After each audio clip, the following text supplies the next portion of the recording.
Okay, I'm just setting up the live stream. Be long.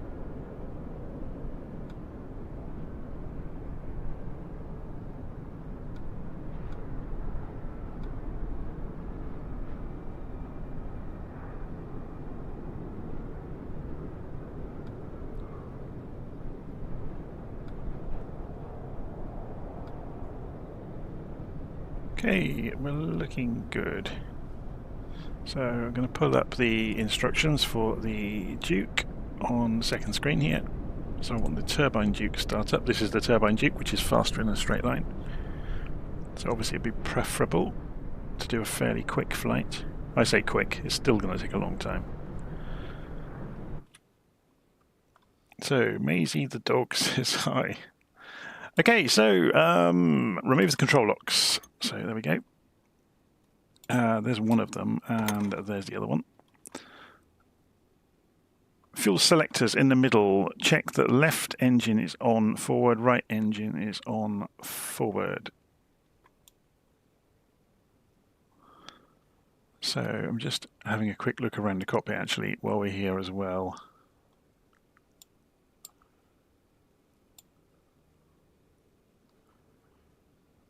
Just reacquaint myself with the turbine Duke.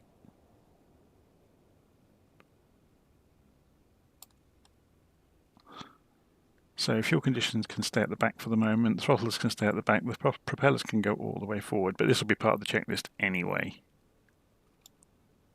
And then down here we've got the fuel selectors, so they're both on, which is good. Let's go and, well, I'll wait till we're doing the run up. If I just check though in the weights and balances in the aircraft, that's showing 100% fuel. This one does have a tablet, so we'll have a quick look at it. We are going to use the GTN 750, aren't we? So that is not loaded itself in yet. We have to confirm it for that to happen. So give it a moment. There it comes. Okay, we also need to go and get the Simbrief downloader running and go and fetch the latest file plan into the place that the TDS unit can find it. So that's done its work. We can minimize that out of the way. Put the tablet out of the way for the moment. Okay, prepare for engine start. So lower instrument panel. Oh, actually, I was going to, before we did that, the reason I opened the tablet was to go and check the fuel, wasn't it? So if we go and look in payload, yeah, we've got full fuel tanks, which is good. We're not carrying any passengers, it's just me in the plane. So, Control 4 brings us down here. We're going to go and put the beacon light to on or up. We're going to go to the left side switches, so Control 6 brings us over here. We're going to put the battery master switch to on. We're going to go to the battery master. Yeah, I've done that one. Battery select to both, or the middle setting. So you can see it's got one, both, or two. We're going to select both. And then we're going to go ignition switches, which are here. We're going to go and turn the left to on and the right to on. And then to start the left engine, I'm just going to read the instructions here before we do it. So left starter. On the left side switches, left starter goes to on. Then on the instrument panel, we measure. So let's do this from the pilot view. So I'll just use the pilot view. So we'll go and put the starter on, which is the down option. Then we're going to monitor left RPM until it goes to greater than 50%, then advance the left fuel condition levers. So if we go starter on, I'm just going to change while this is happening so I get sound coming through my speakers. Propeller RPM. Oh, sorry, NG we're looking for, sorry. So going through 15, so then we can advance the fuel condition lever.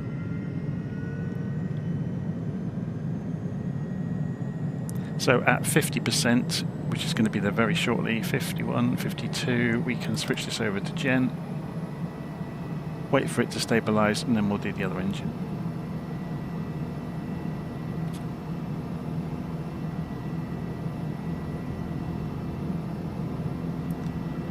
Okay, so start it on, and we're watching the NG.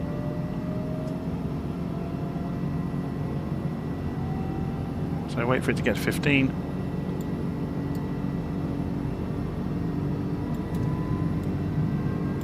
Fuel condition. We're waiting now for it to get past 52%, and then we can flick the switch over to generator on instead of starter on. So that's that done.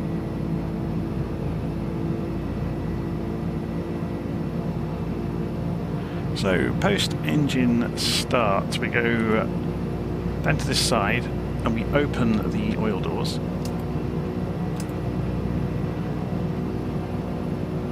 Then further up we go and put the nav lights to on. And on the inverter switches on the left, we go for the left to MN inv up. So here we go. So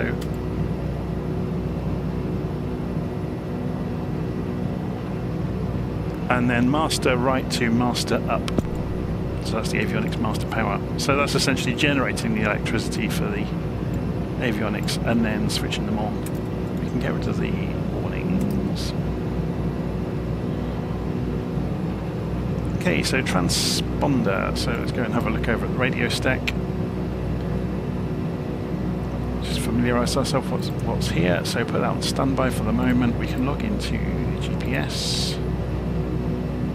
and configure its route. So to do that, we'll go flight plan, menu, catalogue, menu, import. TOS system test OK. And we want, is on the list, LIPB to L, that's the one. So activate the route, okay. That will replace the existing route, so Bolzano, and on down the road. Come back out there, go to the map, and we should find ourselves on the map at Bolzano. Okay.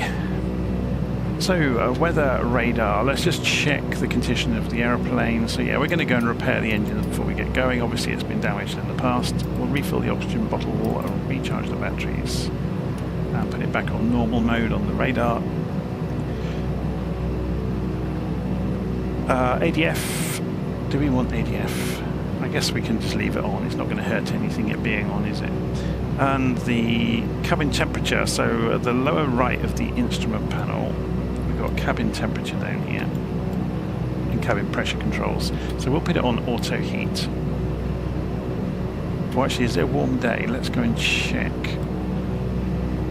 Where are the temperature readouts in this aircraft? I can never. Oh, here we go. Cabin temperature is 34. It's a bit warm, isn't it? So we'll put it on auto cool. So we can set the cruise altitude. We're only going to be going up to 10,000 feet. So it's really not going to be worth bothering too much, but we can set the rate of change and move the knob so it points upwards. So obviously you could set this to 10,000, but we're not going to be at 10,000 immediately, so let's just leave it for the time being. And we can be coming down out of the mountains as soon as we leave Bolzano, so it's not going to be a problem. Just reading through the checklist further. So primary flight instruments, we want to calibrate the altimeter, so do that. Calibrate any gyros. Set the altitude pre-selector. So on the ground here at Bolzano, we're only 800 feet. But if we have a look around, you can see there's mountains all around us. So we are going to be climbing probably out to about 5,000 feet immediately. So we'll do that. We'll set the bug on the HSI. So looking at the runway here at Bolzano, we're going to be taking off runway 01 and then turning around in the end of the valley there and coming back. So we want 7 degrees preset on the altitude pre-selector, and it's almost there already actually, so that will do. So it does mean we're going to have to backtrack down the runway. Set the course on the HSI as required. Well, we're on GPS mode, so we can do that when we get to the runway. Check the CDI mode, so we're running on GPS mode, which is fine. So then down here, pitch trim goes to on. Central pedestal, autopilot, configure the autopilot as required. So we'll just leave it on heading and attitude at the moment. We don't need to do anything. And prepare to taxi. So back over to the lights, go and put the taxi lights on.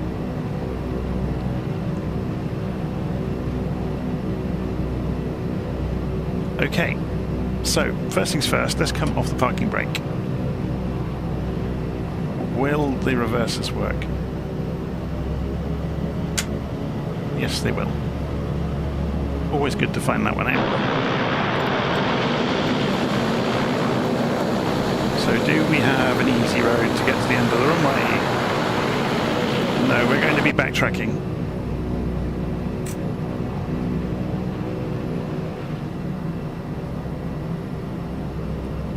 So we're about to annihilate the ground crew.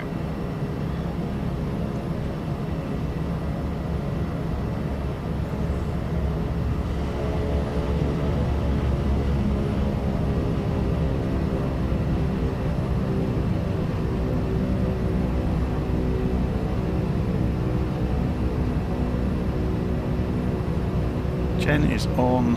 Ignition can go to auto now.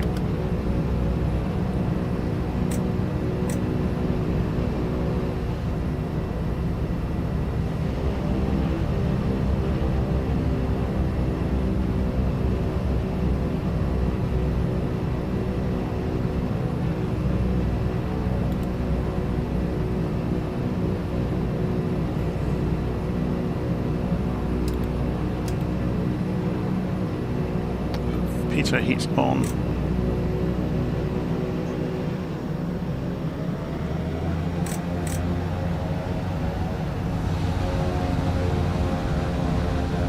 So we're going to backtrack along the runway here.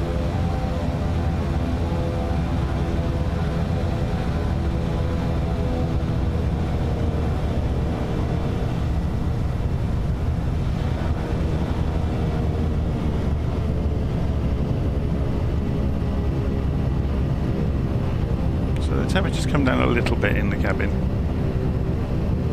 We'll check when we get to the runway the oil doors.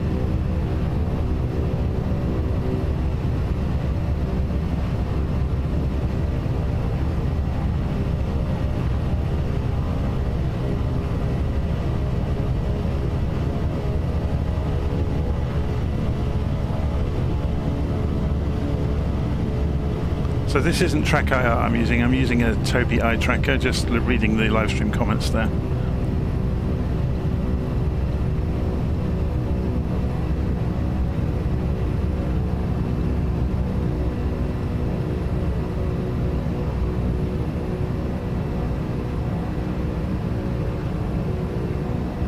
Just line the airplane up.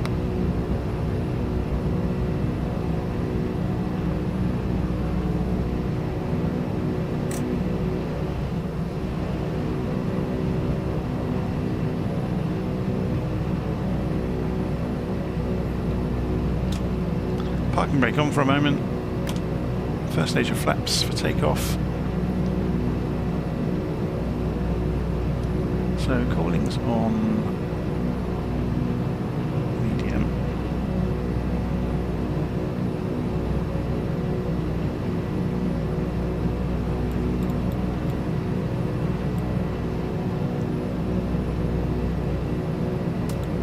Landing lights are on. Don't need wing ice. Nav lights are on. Vents are closed. The fuel vents. Windshield heating is not on.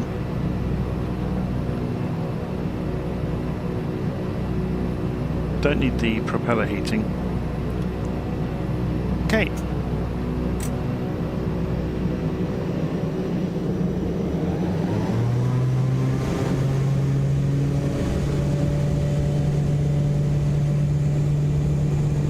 Looking at the torque gauges there. Don't want to over torque the engines. Just coming through 90 knots. And we're up. Gear up. Should we have a look from outside?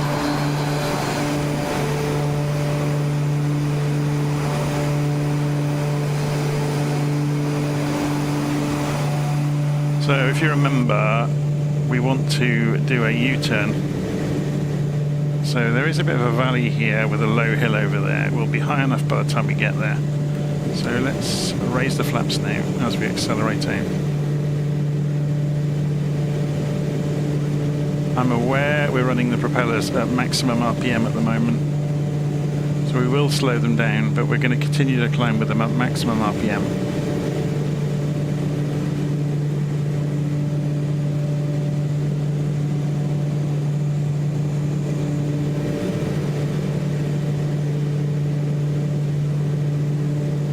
So just reading the comment there, Govert Johnson is saying about he gave up on doing a world tour when his logbook entries vanished. I never use the logbook in the simulator. I record it elsewhere. So I'm using Volanta in this case to record the flights for the world tour. So we're going to be heading straight towards the VOR at Bolzano. So we'll go and we've raised the flaps already.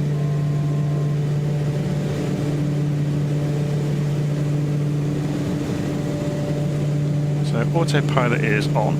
I think they let you select this, which is quite interesting. So we can go nav mode, for example, and it will track on its own, which is quite cool. We're coming up to 5,000 feet, so it should level us out at 5,000, but we probably want to go higher, don't we, because of the hills. So let's go for 10,000 straight away. So we'll just carry on climbing at this rate that we've told it to at the moment.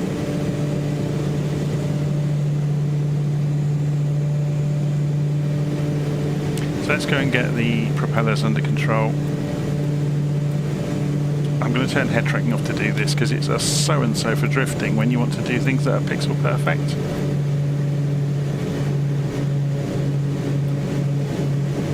So we're just watching the propeller RPMs here.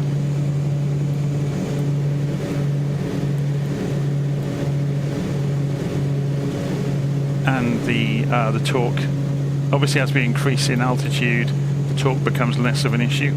So we're not climbing at any speed at the moment. So we are going to go and select the altitude and then go, what have we got down here? Pitch modes, nav, attitude, altitude. So we turn altitude mode or go to attitude mode, and then we can use the pitch. So we can see we've gone for about just over 1,000 feet a minute. And we'll keep an eye on the airspeed. We've got tons of airspeed. We might need a bit more to clear this hill. So temporarily we'll trade some airspeed for pitch. So you can see, for climb rate I should say. Yeah, so we're going to clear this hill now just. So we put the head tracking back on. Let's have a look around. There isn't a lot of visibility out of the Duke, unfortunately. So let's have a look at the map. Terrain ahead. Terrain ahead. Yeah, we know. Let's inhibit tours.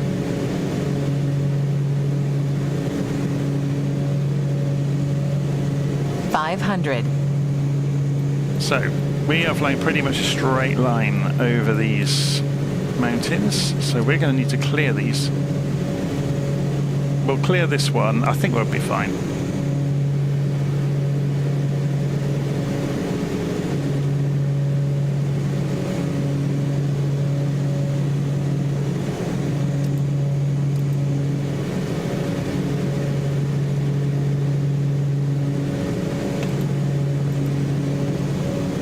$500.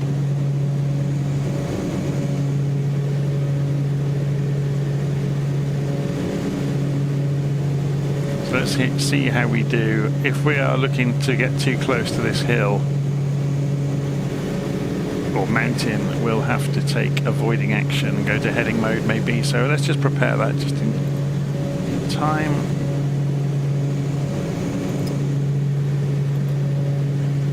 Interesting.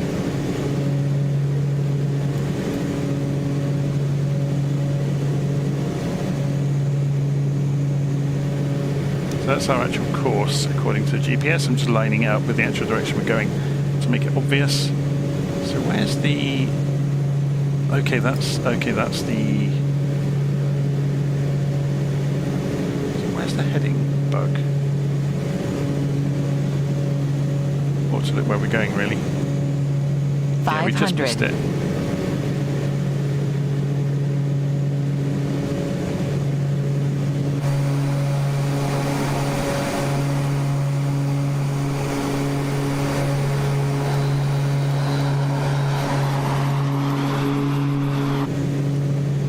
So we're going to keep an eye on the engine instruments. So we're still looking at 100% on the NG. Propellers are running quite high, so we'll slow them down a little bit.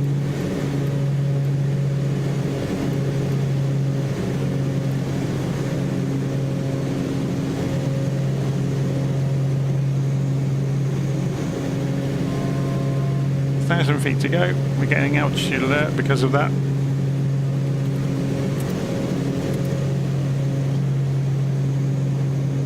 This is interesting. Look, if you leave these on for long, the ice deflect. They'll light up, and if you turn them off for too long, they'll light up. And also the oil doors. It will tell you they're closed. If you open them, the light goes out, and then if you leave them open, the light comes on to tell you that they're open.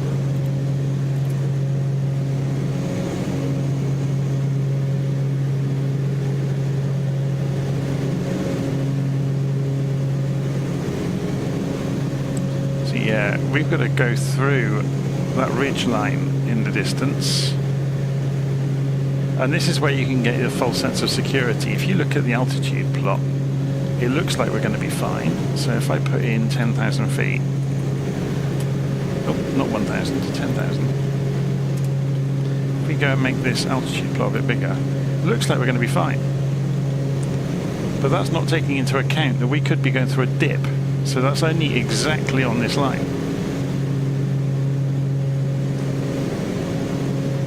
Anyway.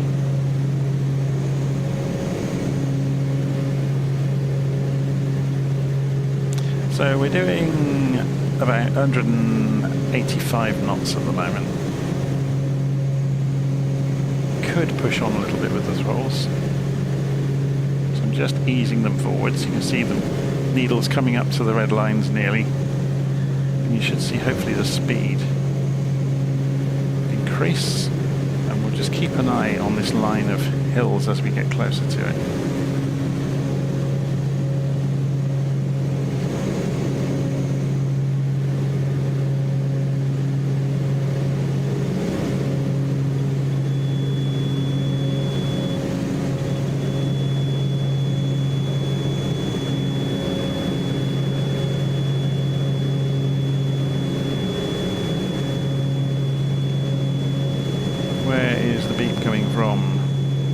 Cabin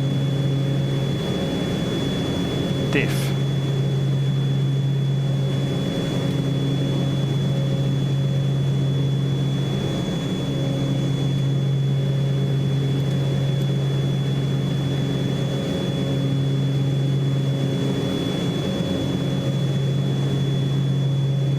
So we're getting a warning because of the difference in pressure from outside to inside.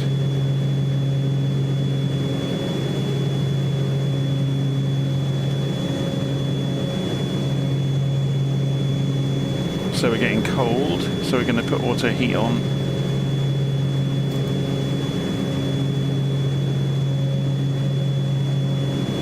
So you can see the heat is coming up immediately. The beep will go away in a moment. I don't know if it's got a way of stopping the beeping.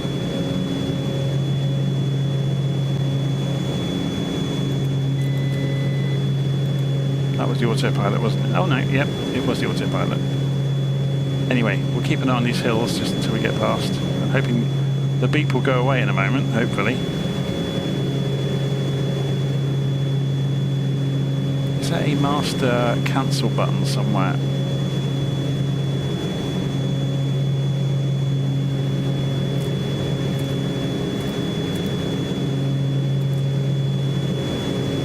We just have to get the cabin temperature back up, or pressure. We're going to have to put up with it until we get past these hills. If we pull this back down to 8,000, it's because we didn't pressurize sufficiently.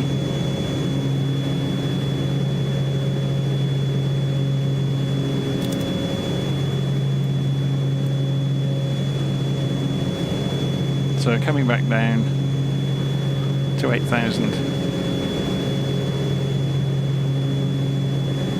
So you can see the course takes us through this next VOR.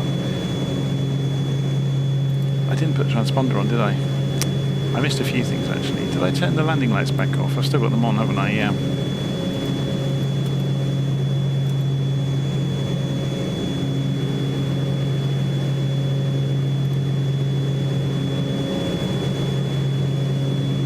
Oh, it is the overspeed. Sorry, yes. But that's only recently.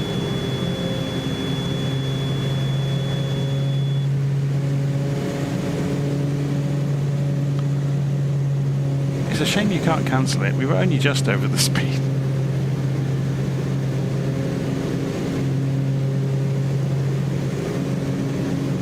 The light's now gone off for the cabin pressure as well, coming back down to towards 8,000 feet.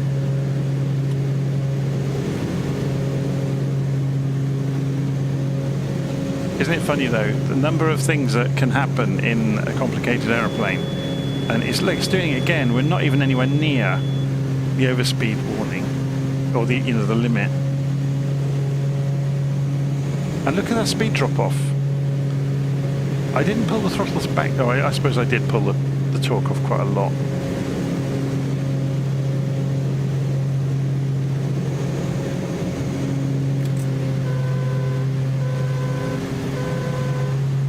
Okay, that's the flight sim bug at the moment. It just lost the throttles, pulled them back to 0. Don't know if anyone else has seen that. It's a bug in the sim at the moment. Lots and lots of people apparently are reporting it. So something happened and the throttles cut to 0, but just by moving them, put them back again. And I wonder if that was what was at the heart of the problems I had yesterday.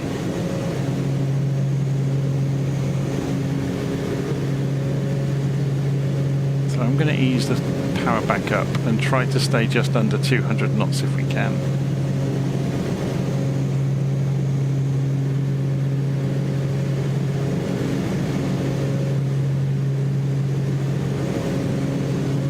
So Chattanooga says, do we have working engines? Apparently we do.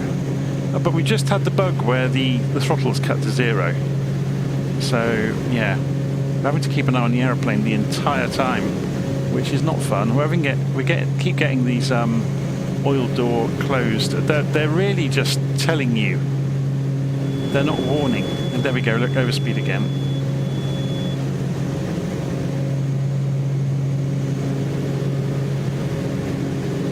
Right on the edge of overspeeding because I want to get to the destination fairly quickly. If we have a look on LittleNavMap, you can see our ground speed's 240 knots. So we're about 50 knots slower than we were in the King Air, which is a bit of a shame. King Air's a much quicker aeroplane.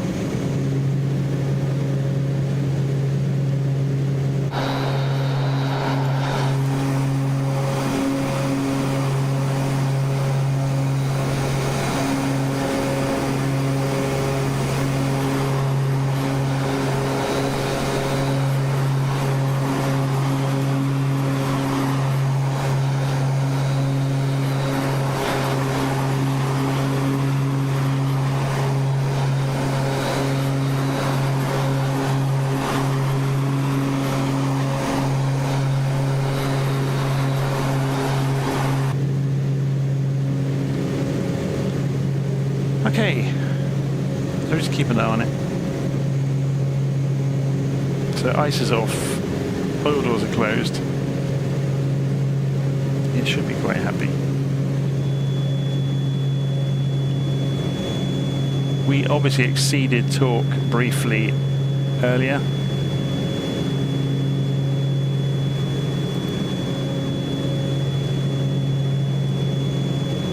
I'm not sure that we can clear that without going into here to do it. So if we went to go to nav overspeeding again, well, we're not actually, we're getting close to overspeeding, it's just warning us. So we're at 100% here, look.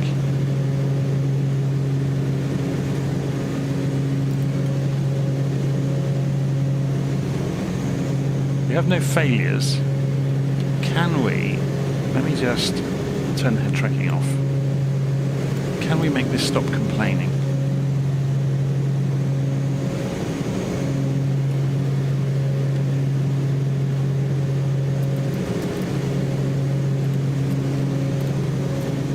There we go.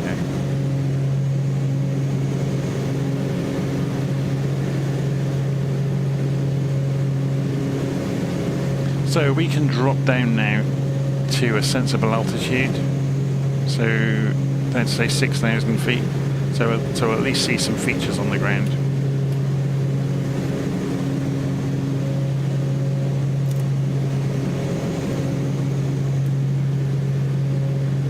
So you can see there's the descent rate.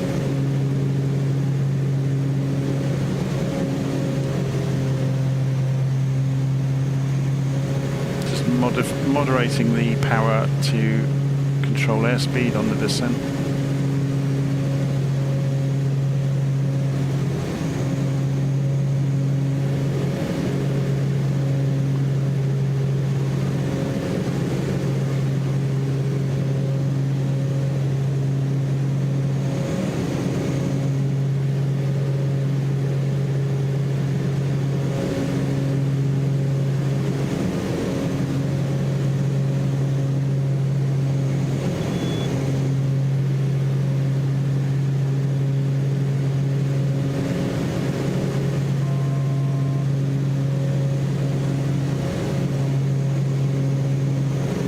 Relatively comfortable cabin temperature now, and it's telling us here we're within 1,000 feet of the target, so we're just getting down to 6,000.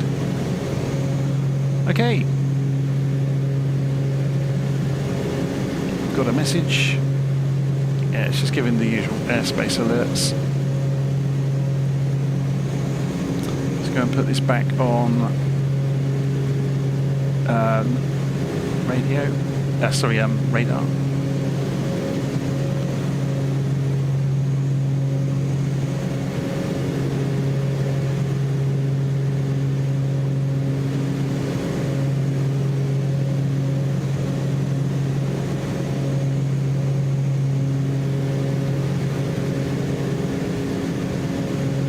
You end up just scanning everything, don't you? Looking for anything that's abnormal going on. Almost become paranoid.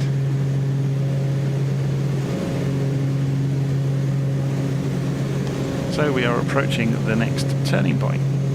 So let's go and have a look on the map and see where that is. So if we go and look on Navigraph, we're approaching the Volanta NDB. And then we'll head off to the next VOR, which is Ljubljana. So 117.2, should we go and tune that in? So if we do it on Nav2, then we can play games with looking at Nav2. So Nav2 is down here, 117.2. Switch that to active. Apparently we're too far away. Does it give us a range here? No. But it will do in LittleNavMap. Ljubljana, 38, oh that would be wide look. So it's only got a 38 mile range. So if we were to go and put a range ring on, that's as far as it will broadcast. What about the one over here? See, that's got 175 miles. So if we add range rings to that, and say 195, not 75, 195.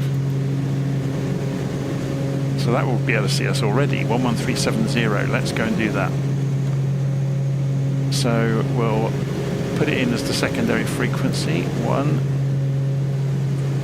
was it? 117. No, that was that one. We want this one. 113.7.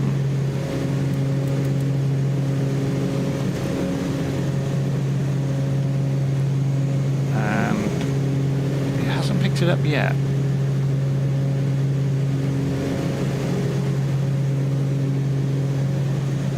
Let's just try it over here. 11720.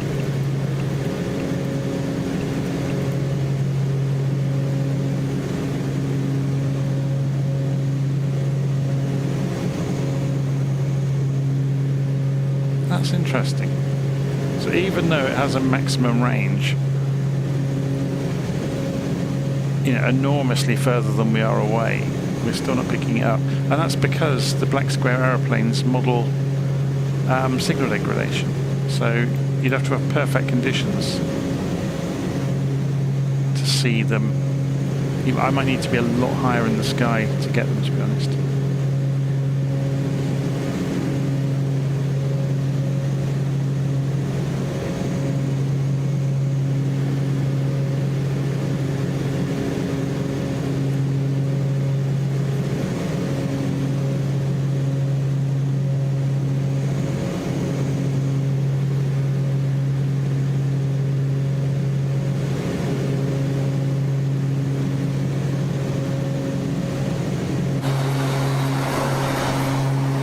The pilot seems to have gone away. It's not the latest bug. Absent without leave. Oh no, she's just come back.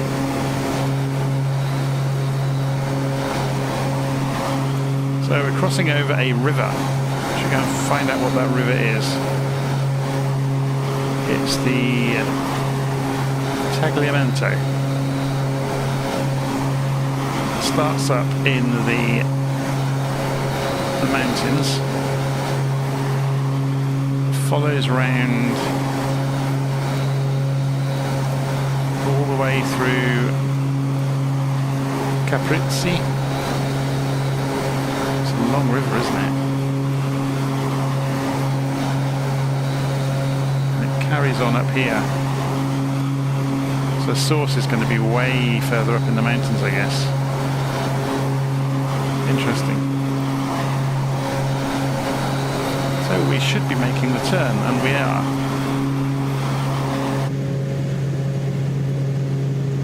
Okay, so let's go and spin the course director around to our new course.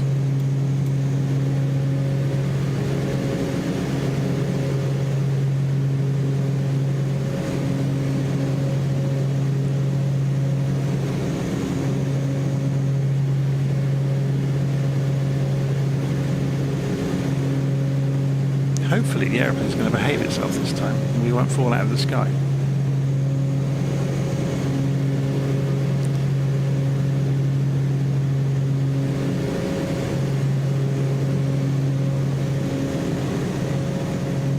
So we've got about 20 minutes to run until the next waypoint. I may go make a coffee.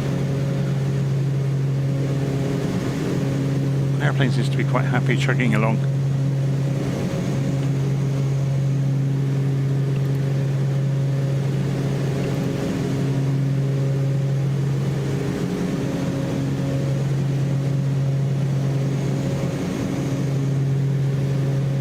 I'm recording the flight with Volanta.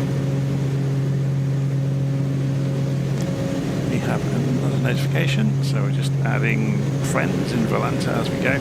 So we can open up, obviously, satellite mode in Volanta, but it unfortunately obscures the aeroplane colours, which is a bit of an odd design choice. There's quite a few aeroplanes around, aren't there, today? Obviously, you can change which networks you're showing. I'm only showing Volanta aeroplanes right now. If we would show VATSIM, they will show as well, and all the other networks. You can obviously see if there's any ATC coverage along the way.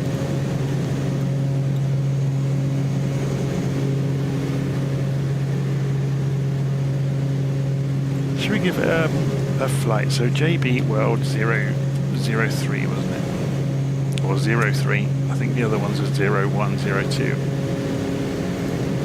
And we'll give ourselves a call sign of GJ Beck.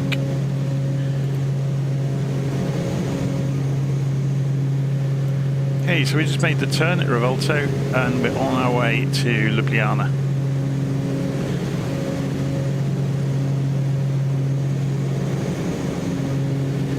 So what I'm going to do is turn head tracking off, put ourselves outside for a bit.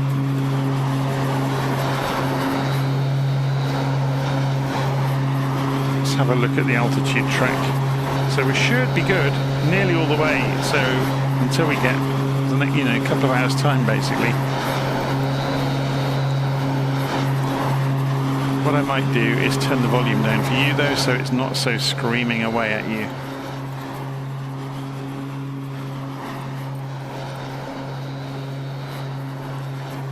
So yeah, if anybody wants to add me as a friend on Volanta, let's see if we can break it. There's another one, so I'll accept.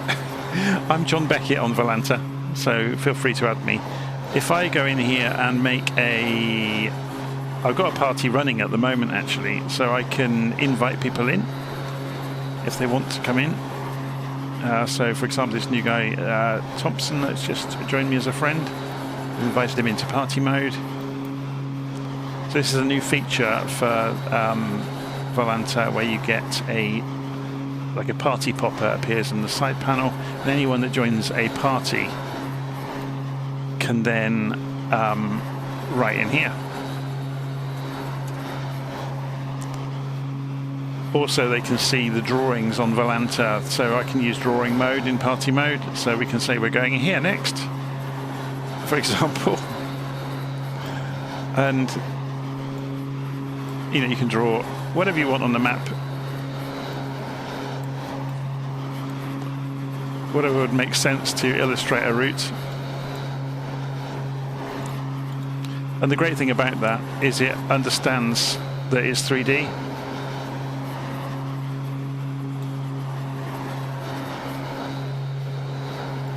Anyway, that's how that works.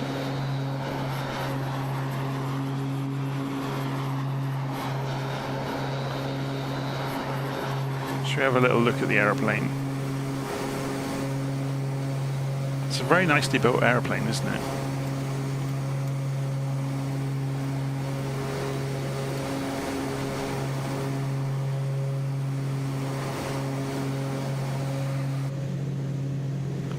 Okay, we've got more hills coming. But like we said on the track, I'm just trying to see if we can sort this so we get a nice view outside and the instruments. So you can see where we are and you can see what's coming, and I can go make a coffee.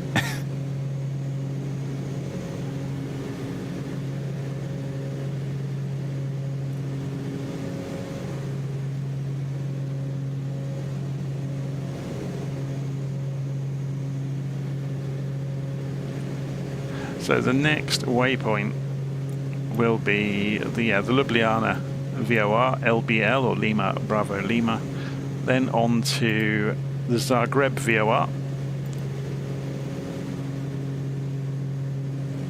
which is Zulu Alpha Golf, and then obviously we're going south or southeast down towards Sarajevo, and then through Mostar onto our final destination, which will be, now I can never say this, Podgorica.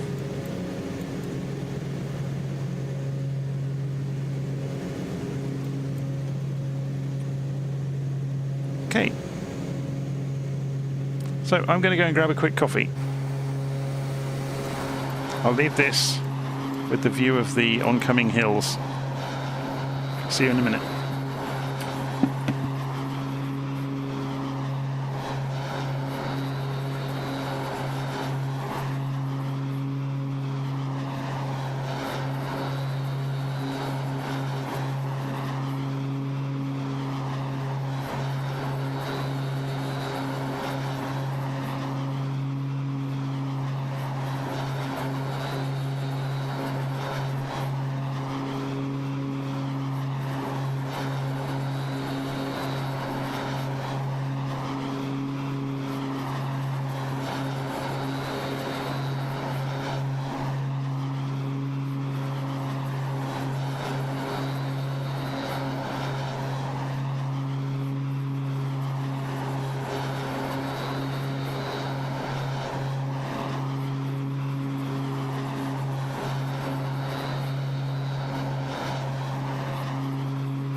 Okay, and we're overspeeding. I'll just come back.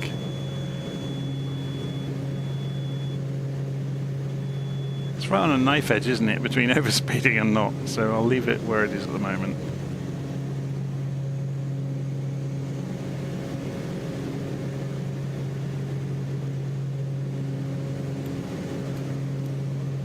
Did UFOs have autopilot? Chattanooga is asking. How would anybody know? Is the obvious answer to that one. Unless you've been abducted by little grey men, I'm not sure anybody would know.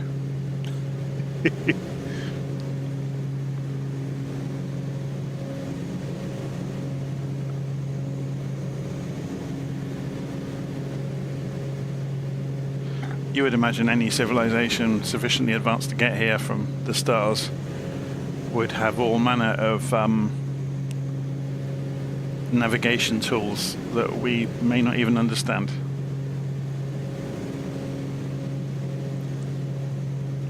What was the famous line from Arthur C. Clarke? Anything sufficiently advanced is indistinguishable from magic.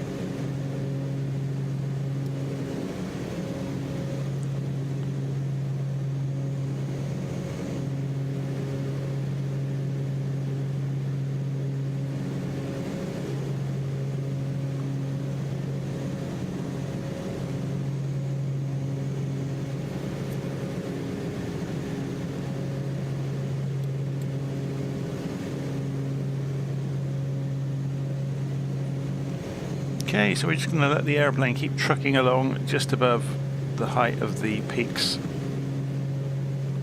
We're heading towards Ljubljana at the moment. Let's have a look on the map, refresh our memory of where we are, where we're going. So heading towards Ljubljana, then we've got 80 miles across to Zagreb, then 70 miles down to Banja Luka, 64 miles down to Sarajevo, then another 46 miles down to Mostar, and then on to Dubrovnik and the Podgorica airport in Dubrovnik.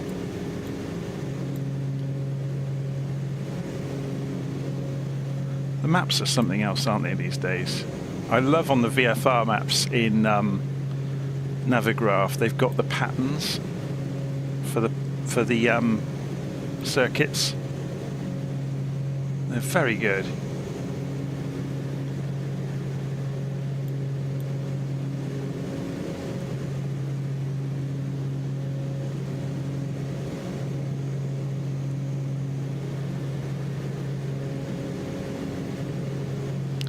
So, just looking at the map here, once we get past here, we could drop down to 4,000 feet.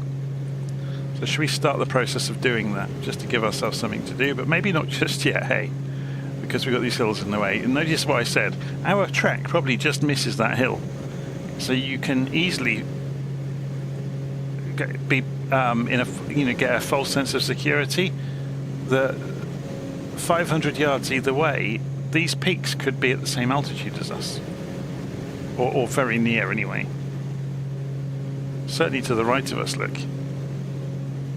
Half a mile that way, and if we drop another couple of thousand feet, we will know about it. So let's go to, what do we say?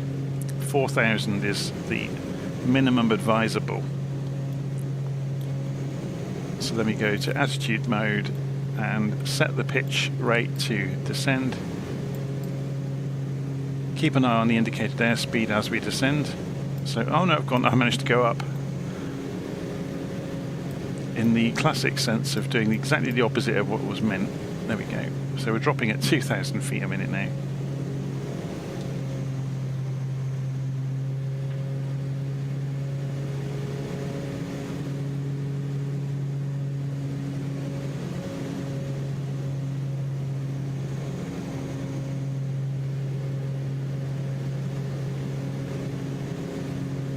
Dropping down to 4,000. So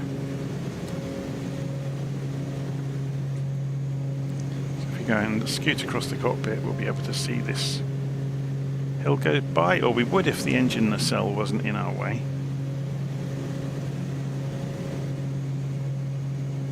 I don't think there's anything to see on the pilot side. Obviously we're getting the warning that we're approaching altitude, so it will switch over to altitude hold automatically on the autopilot. There it goes. It's winding out the vertical speed. It's done it a bit quickly, look. So now it's correcting for that.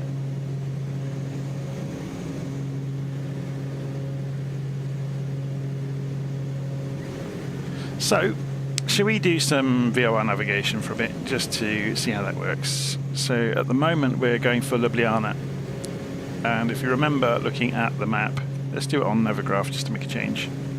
So 117.2 was Ljubljana, which we've got on here. So if we were to switch over the CDI mode, whoops, to localizer, you can see it there, look, it's wandering around. It's not as accurate as GPS. And notice, oh, we've stayed on nav mode. That surprises me. Normally, when you switch CDI modes, most aeroplanes will switch to just attitude hold mode. So like wing leveling. But this hasn't. So it's flying anyway towards the beacon. As we go over the beacon, it loses signal. It may switch off nav mode. So it'll be interesting to see if it does that. So at the moment it's chasing the CDI needle, the course deviation indicator. It's because we're still in nav mode with the autopilot on, remember. Holding 4,000 feet. And approaching the VOR at Ljubljana. And we have some distance measuring equipment somewhere around here. Here it is. It's set to show nav 1, and it's showing it's 6 miles away and counting down. And our closing speed is 170 knots, which is correct because I pulled the throttle during the descent. So let's open the power back up. Look at that speed increase as soon as we give it a bit of power. So up to 170 knots, 180.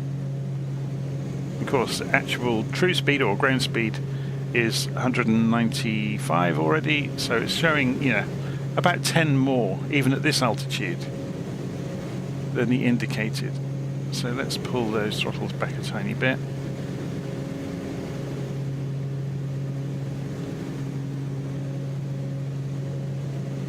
So we're just approaching the VOR, and then we'll be departing the VOR, but we want to depart the VOR on 100 degrees.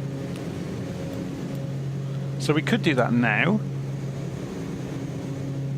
So if we say we want to go to 100, yeah, we timed it just about right. So notice the aeroplane's banking left. So what it's trying to do is get onto that 100-degree radial before we get to the VOR, because we've done it before we get there. So it's actually turning left to intercept the 100-degree radial. And then it's going to turn right again. Get ready. It'll bank right. Yeah, it's banking right already. Look. And the aeroplane is turning. And it's missed it, look. It just shows it's not great at it. So now it will have lost signal.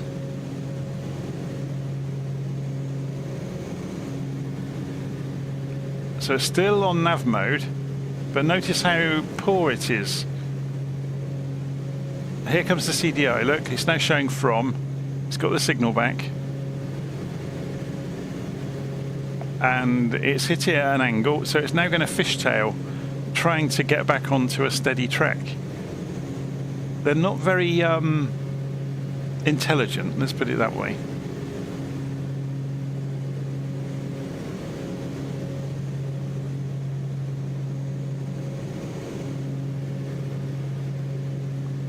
Yeah, I would have expected it to have lost signal and maybe lost nav mode as we went over the top of the VOR, but I guess different aeroplanes behave in different ways as well. So, you know, different hardware configurations may behave differently to each other.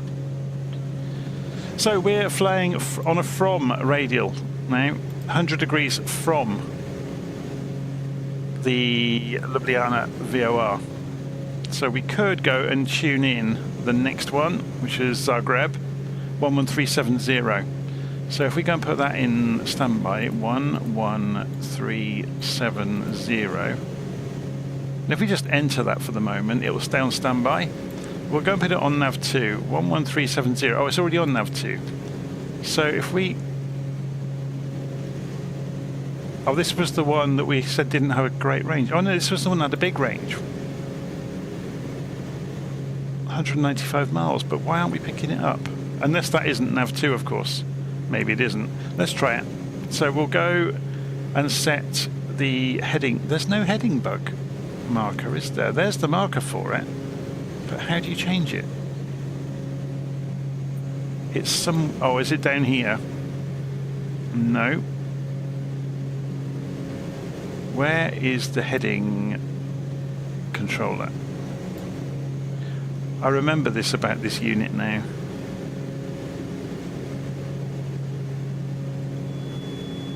I hope we're getting overspeed warnings.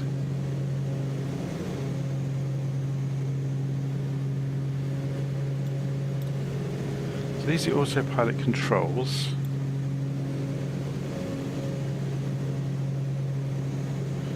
Bottom right of the CDI. Oh yes, okay.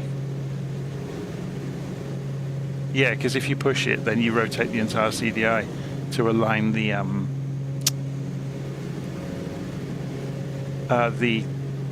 magnetic compass. So if it deals with drift, doesn't it?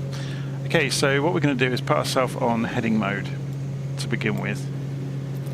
So we've lined up the heading bug, and then we can switch, and we'll see if this is going to be any different. So if we go to standby, transfer it slightly off to the right, so it is working on this. Oh, actually, no, look at that.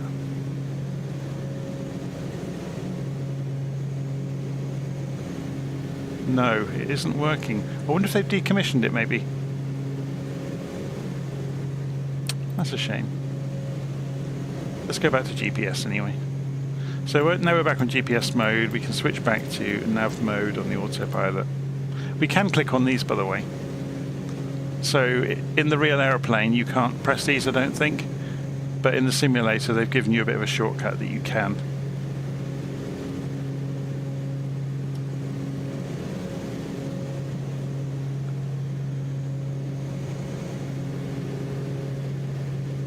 So you want a tutorial on the G1000? I guess I thought I'd already done it, but if you go and search my channel for G1000, I'm pretty sure you'll find several videos doing demonstration flights with it. What I might do again soon is flying something completely blind. So these hills are looking quite similar altitude to us. But it looks like we're fine, actually.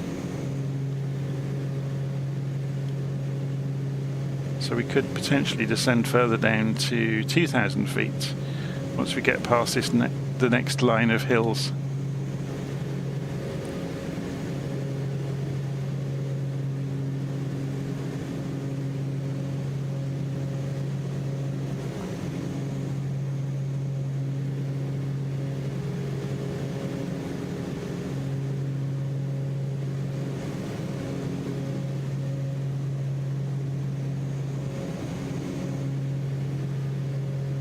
It's interesting, actually, the G1000 and the GNS 530, they've got some amazing functions inside them that's kind of hidden away.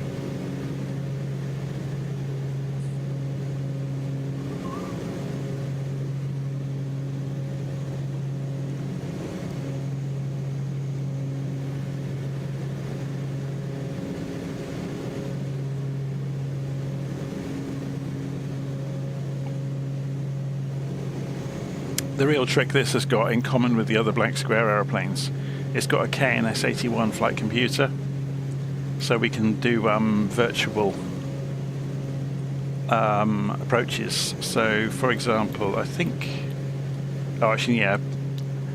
Podgorica has got ILS, but if say you wanted to land runway 18, or you could use a back course, I guess, if it supports it. But say you wanted to land over it here at Chamovska, is it called?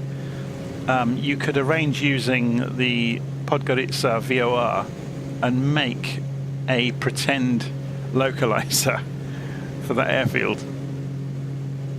You can program that into the KNS81 to do it. It's fairly straightforward to do as well.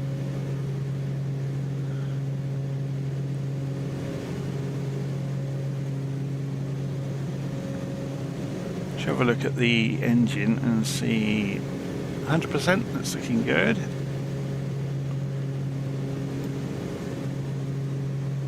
You end up getting paranoid in the simulator, don't you?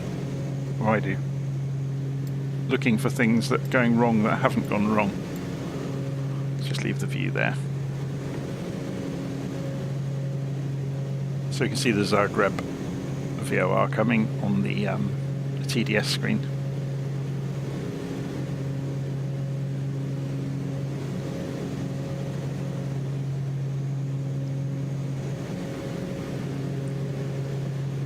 Busy swigging coffee while speaking to you.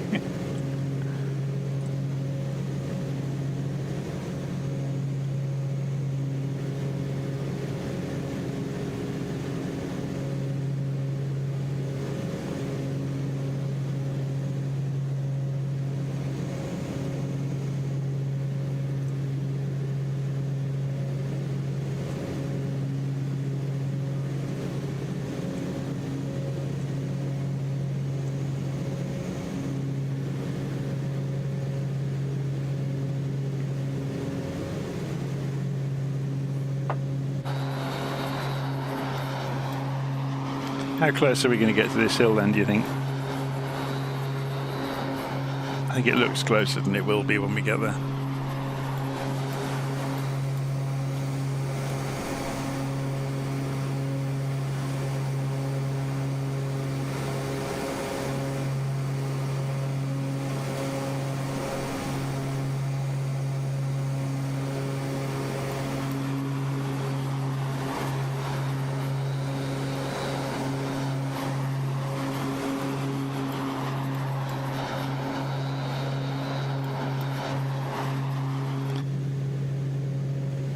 Maybe just thinking about that with the G1000. Maybe I should pick an aeroplane that's got a G1000 in it in one of the upcoming legs, and that would serve two purposes then, wouldn't it?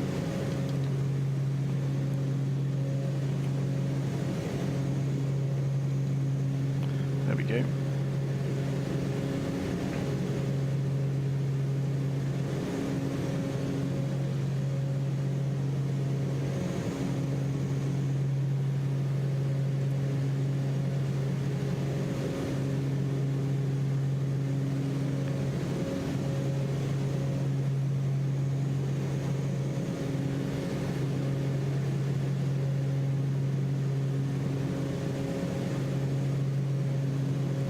If we have a look at the map and zoom out, zooming along here.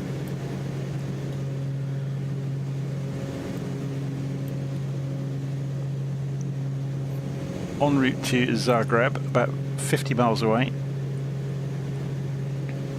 What can we tell you about Zagreb? Let's go and have a look on the magical internet and see what it tells us. I'll just move the camera off to one side.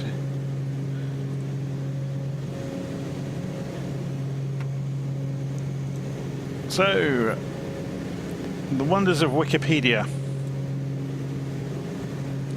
tell us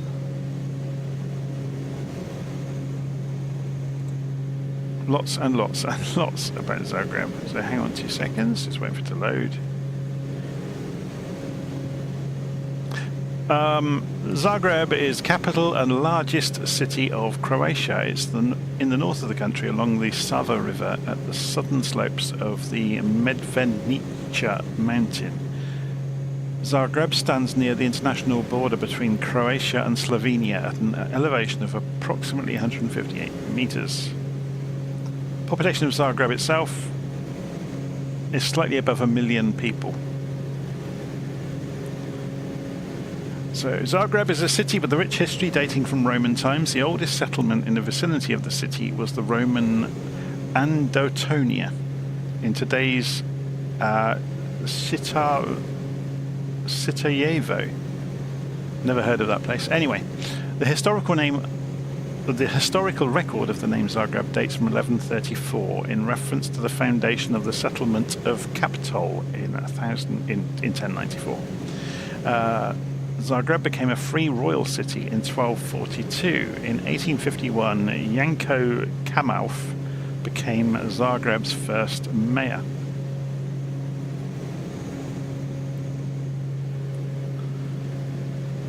And then it goes on and on and on with paragraphs and paragraphs.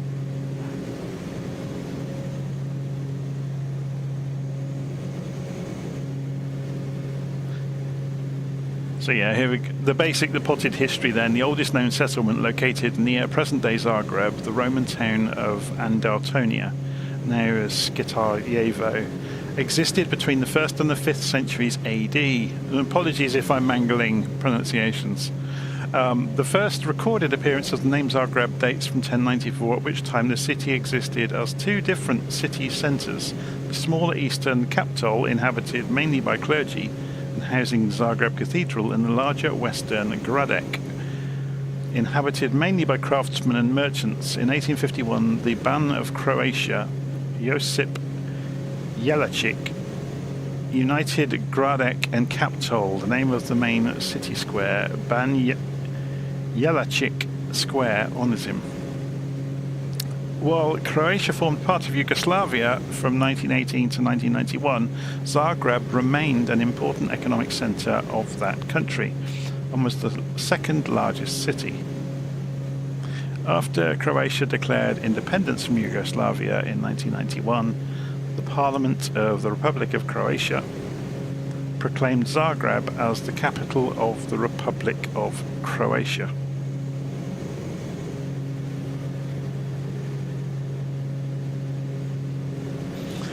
Complicated political history.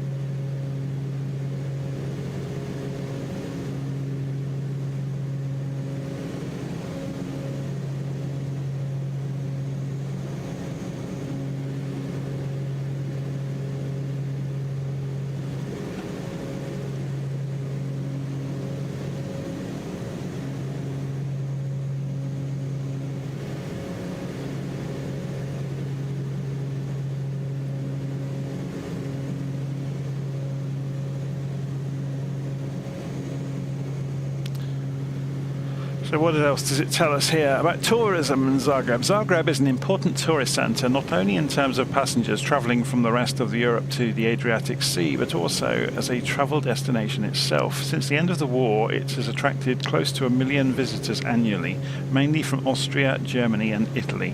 And in recent years, many tourists from the Far East, so South Korea, Japan, China, and the last 2 years from India. It has become an important tourist destination not only in Croatia, but considering the whole region of southeastern Europe.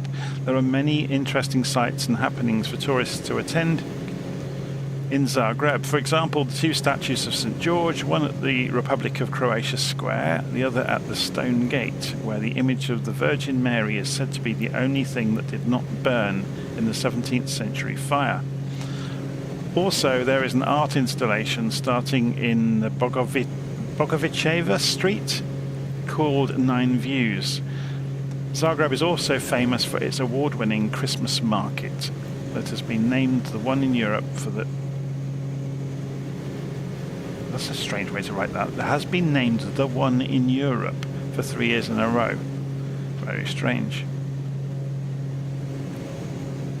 I think they've got a word missing there. I think it maybe should be the best one in Europe.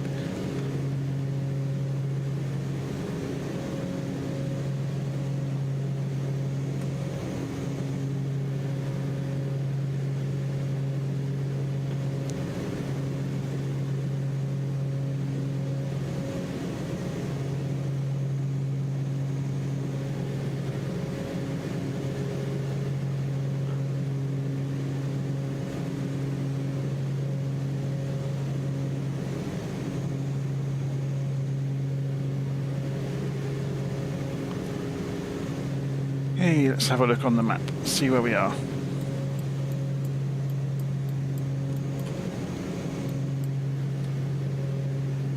Still en route to Zagreb.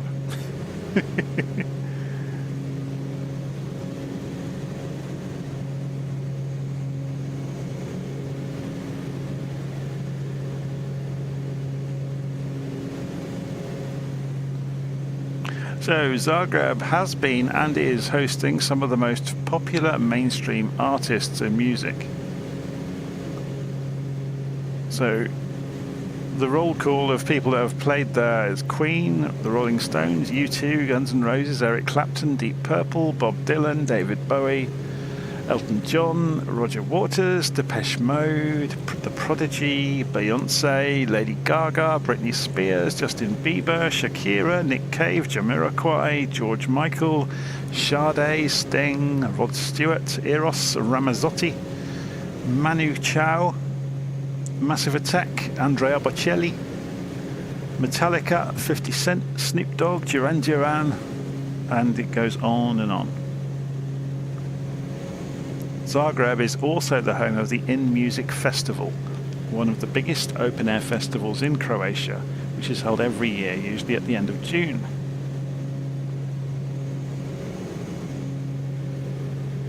Interesting. I'm learning so much doing this world tour about European cities.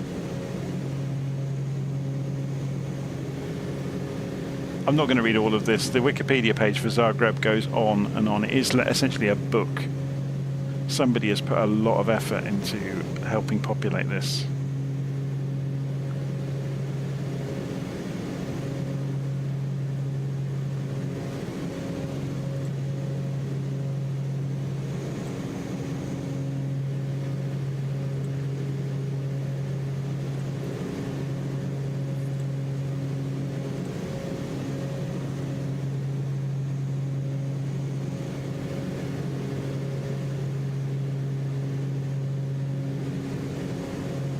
Shall we look from outside again?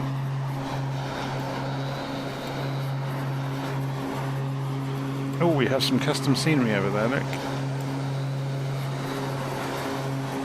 It's a radio mast.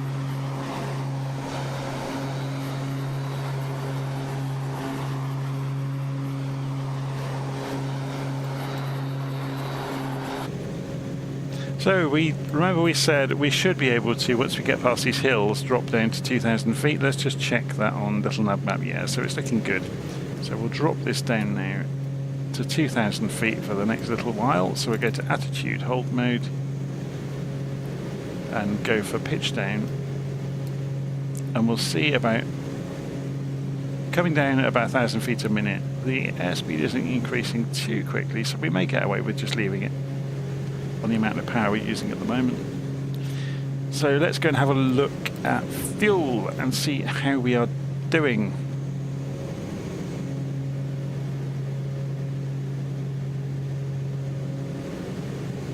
So fuel is right behind the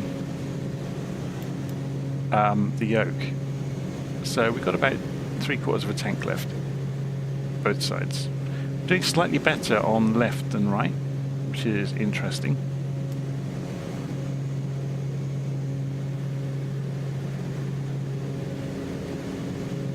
The right engine seems to be running a little bit hotter,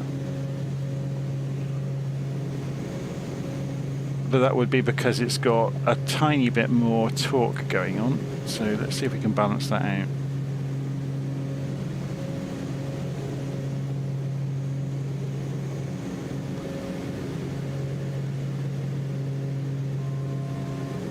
So yeah, the propeller's going a tiny bit faster. You can see that knob being a little bit ahead of the other one. So I'm just trying to balance that.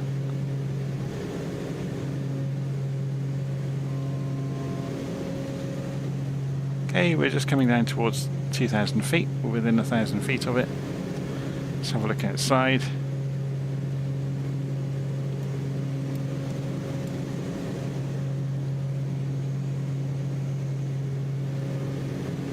(21 centigrade in the cockpit, which is great. Nice and warm, but not too hot. Should we try out some of the fixtures around the aeroplane? So it's got working shades. I think you can make them move around the aeroplane as well, yeah. It's quite clever.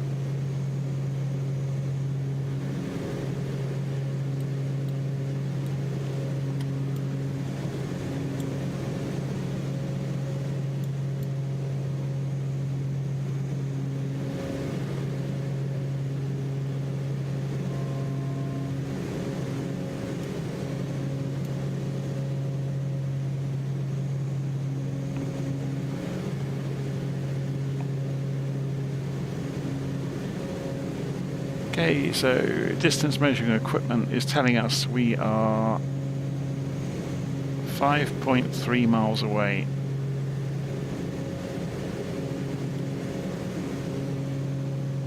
From the VOR.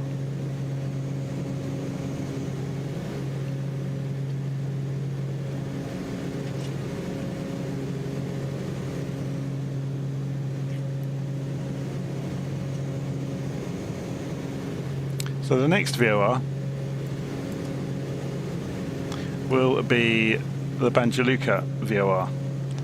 So 11530. So we'll get that ready.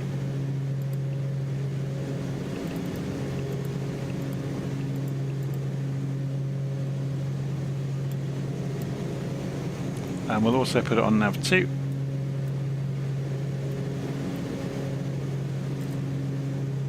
And it's picked it up straight away. Or has it?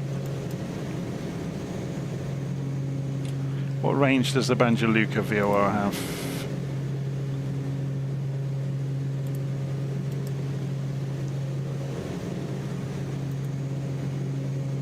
"60 miles, that'd be why we can't see it. So add to flight plan. Sorry, add range rings. To 65, okay. So after making our turn towards Banjaluka, which the airplane is just doing on GPS,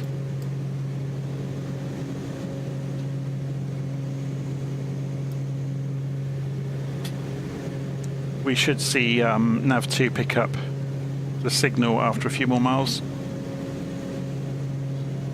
Obviously GPS doesn't have that problem, but it's nice to double everything up in that way. So we can also go and put this on the track, so 139 degrees. It's going to be about there-ish. We can double that up with the course just so it makes some sense.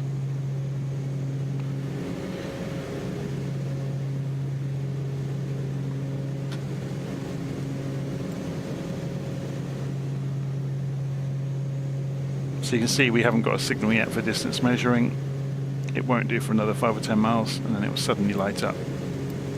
But we have got the GPS which is telling us exactly how far, so 68 miles to go.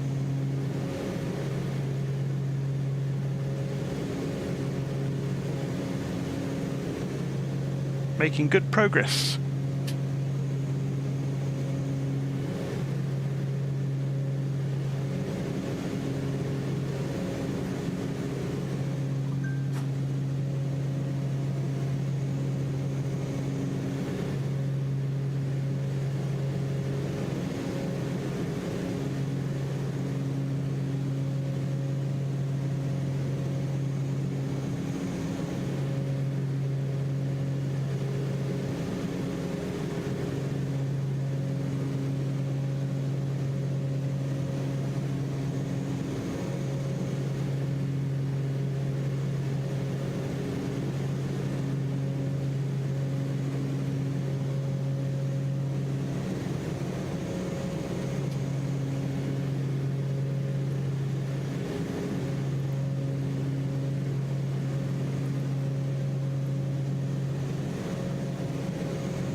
Okay.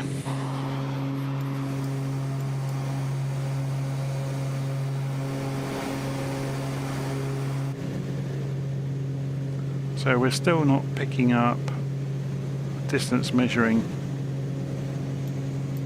on 11530, the Banja Luka VOR, but we can see it coming on the map.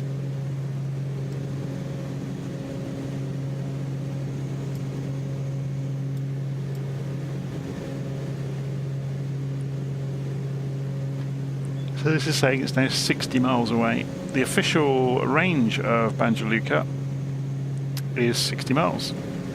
So we should get data very soon. So if you keep an eye on the DME there, keep an eye on the needle here, it should come to life, hopefully.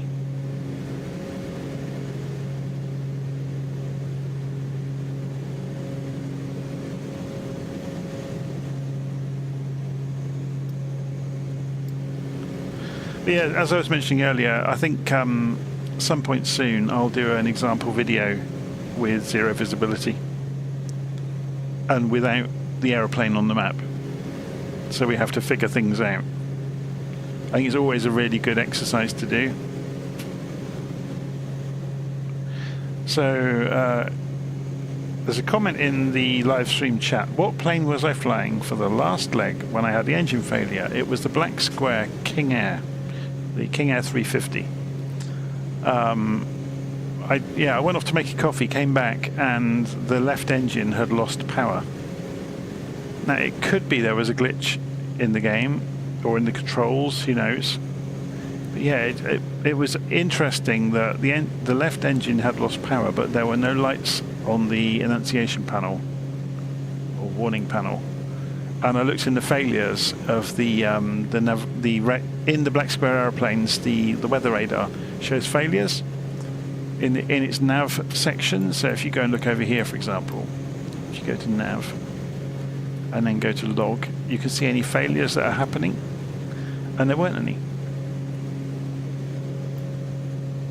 It was really, really odd. But yeah, completely lost the left engine. So I just feathered it. I forgot to shut the fuel off to it, but you know, at that point I'd kind of given up on the aeroplane. But I feathered it and just ran on one engine and looped back round through the valleys to Bolzano and got it back on the ground.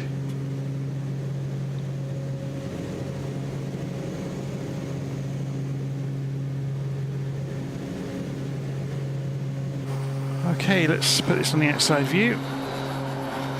It's gorgeous countryside around here, isn't it? So let's pull up LittleNavMap with the minimal window layout. I've done this trick before, haven't I? I can put it in the corner of the screen and you can see where we are. I'll go into Task Manager and hide, not Task Manager, Taskbar Settings, and hide the taskbar when it's not in use. Then you get this nice view like this. Can we get rid of the toolbars in LittleNavMap?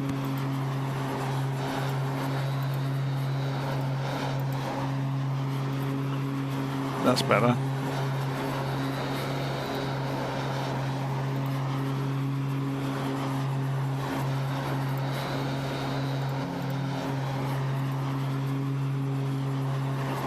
Good. So I should be able to... Oh, it's going to snap it to be bigger, isn't it, if I try and overlap the border out of the screen. So we're heading towards Banja Luka.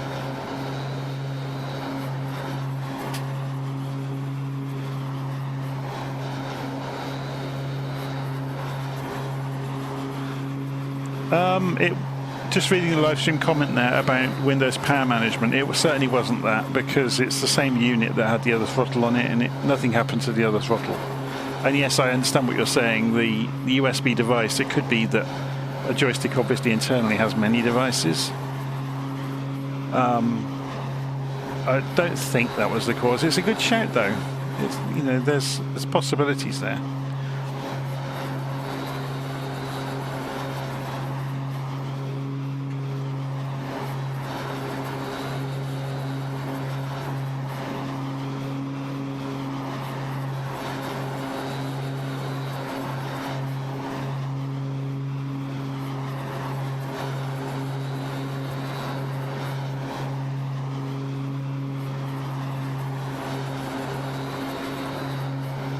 should we have a look inside? You don't get any phasing of the engine noises inside, do you? It gets quite wearing sitting outside.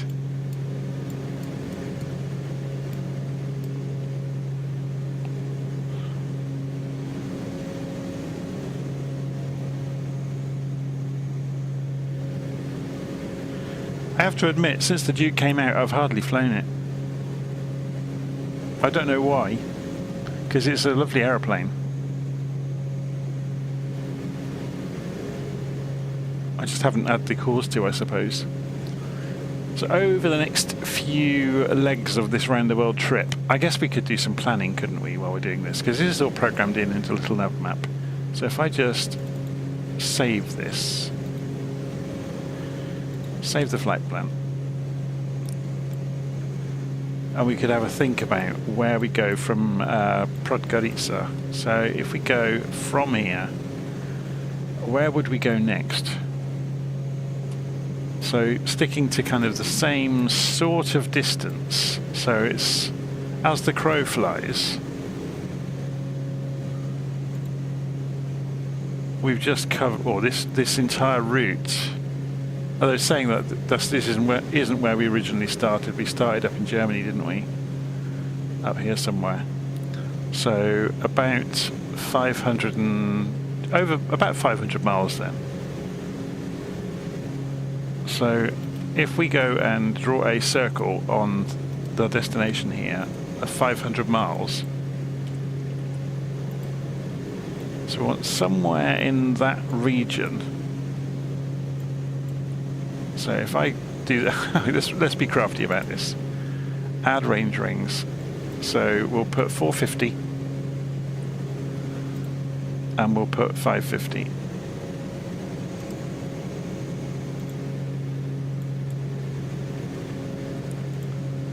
So we want somewhere in that stripe should be our next destination. And remember, we're trying to go around the world. So I guess I go along the north coast of Turkey maybe.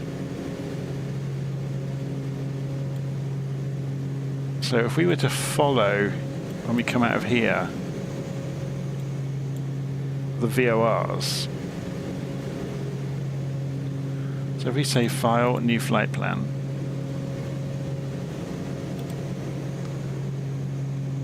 Add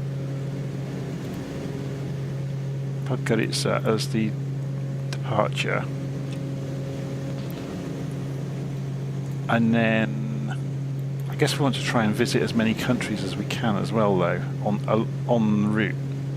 So if we were to overfly the edge of Albania and head for North Macedonia, so append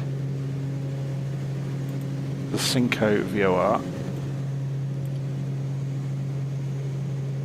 we could carry on down, which will take us across multiple countries into Greece.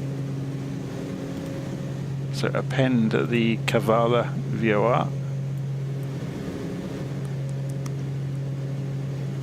and go along the coast here, append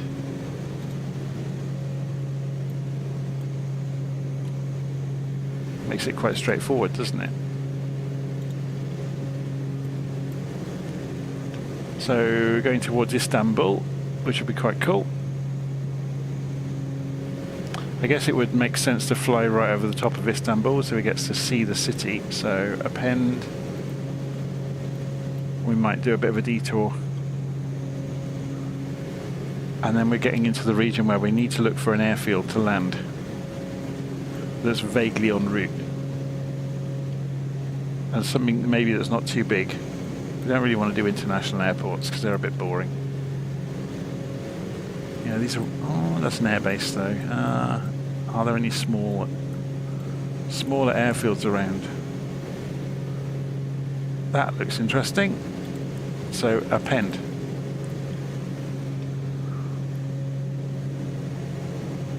And then we would probably head off towards Syria. Because the general idea would be to head off, continue in this direction.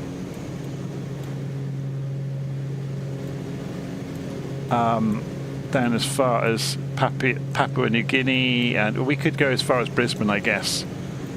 Then to New Zealand, then back over to some of the islands, go island hopping. At some point we're going to have to get a fairly big aeroplane to do these long legs. So how far are they? Yeah, that leg is 1400 nautical miles.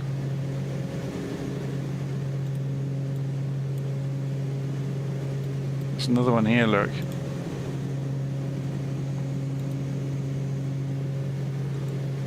1570 nautical miles. That's a hell of a distance.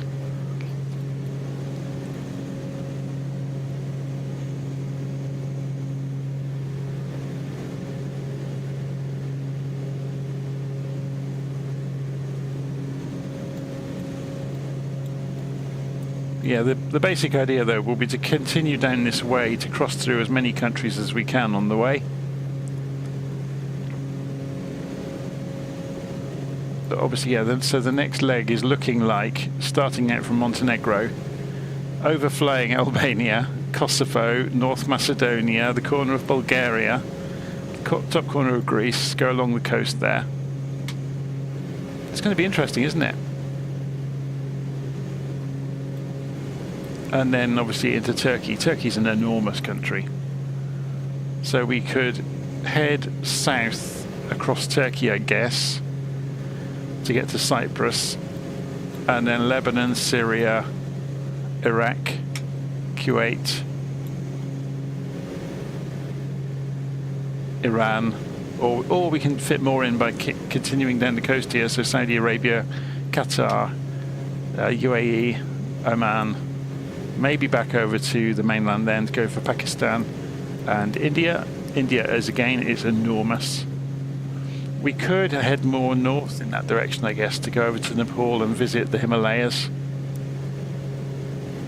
and then come back down through Bangladesh, Myanmar, Thailand, Cambodia, and so on and so forth. I guess you get the same problem where if you don't go to the China route and down through the Philippines, I guess you'd have to come south here to go through Malaysia. And then you could maybe, yeah, fly along the island chain here through Sumatra and Timor, and then go across Australia, which would be quite cool actually, to come down the coast of Australia before heading off to New Zealand. Or maybe continue all the way down to Tasmania and then jump across to New Zealand and then back up to do the island hopping. Unless we just do northeast coast of Australia, then yeah, obviously New Caledonia, Vanuatu, I don't know, there's obviously Fiji, Cook Islands, French Polynesia, and then yeah, the Pitcairn Islands, and it's a bit of a lonely trek. So maybe get the 777 out at some point at a fairly big airport. So yeah, you could use that one with the 777, French Polynesia, and jump straight across to South America with it.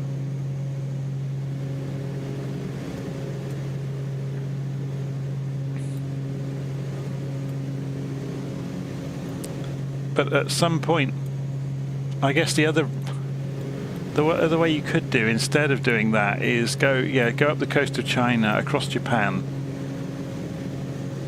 and somehow jump across to Hawaii. But I think this would be more interesting though, going the southern route. I guess there's no harm in going back up the coast of the US on the east coast to get back to where we started, instead of having to go all the way up north through Africa. So we could go east coast US, I guess, after making landfall somewhere in Peru, come up through Ecuador, Colombia,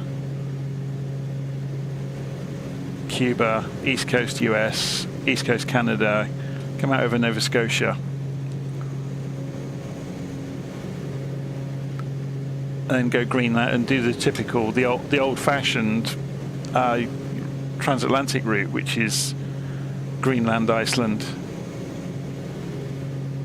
and back into Scotland, and back to where we started from, which was Oxford. So we could do, yeah, Iceland over to Ireland, and then come back to Oxford from Ireland. That might make a nice route. But yeah, we can talk about it on the way. I'm using the turbine. I'm just reading the live stream chat. So someone's asking, are you using the turbine or the piston version of the Duke? I'm using the turbine one because it's quicker. And we need all the speed we can summon. So this doesn't take forever. But it's still going to take a very long time. I'm doing different airplanes every leg. So you can see at the moment, we need to reload the flight plan. So if I save that flight plan for another day, and we'll go and recent flight plans. We're going from, no, we're not actually going from Egelbach anymore.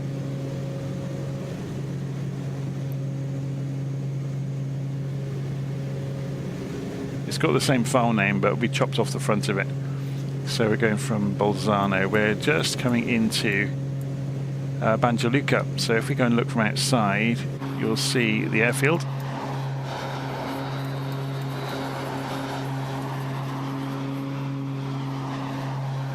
It's a really nice airfield, actually. How are we doing on fuel?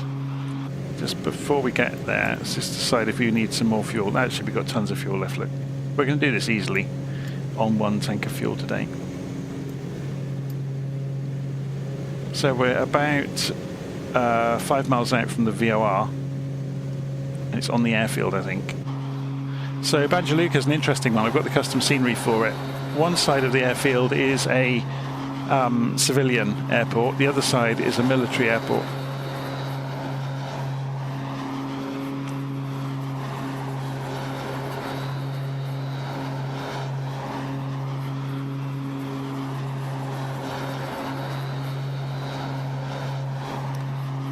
Gusty wind flaps is saying, actually, yeah, we could, couldn't we? We could use the Spirit of St. Louis to do some of those Long Island hopping legs and use just old-fashioned Dead Reckoning. You'd have to get the wind on the morning and figure out the vectors for it and be quite accurate about the altitude you're flying at to know that the wind level you're experiencing. But if there's any variance in here, it would throw you out, wouldn't it? That's not a bad shout, you know. So here comes the airfield at Banja Luka, which I'm pretty sure I've just pronounced wrong. I'm not sure if it's Banja Luka.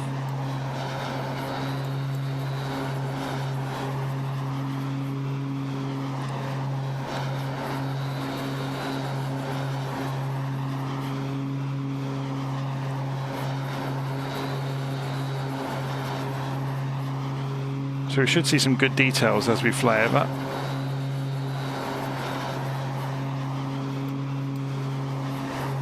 So this is the military side. So you'll see some helicopters and trucks and various other bits and pieces on the ground.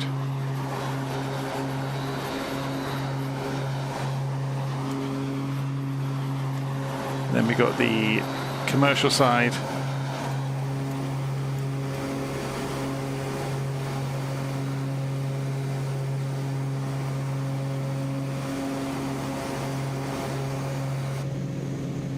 Okay, so we're just about to go over the VOR. Let's see if we can spot it on the ground.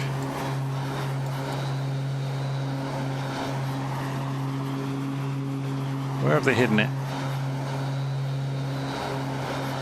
Is it on this hilltop, maybe? That would make sense, wouldn't it? It's somewhere up here. Usually you can see them in the scenery, if you know what you're looking for. Is it up here?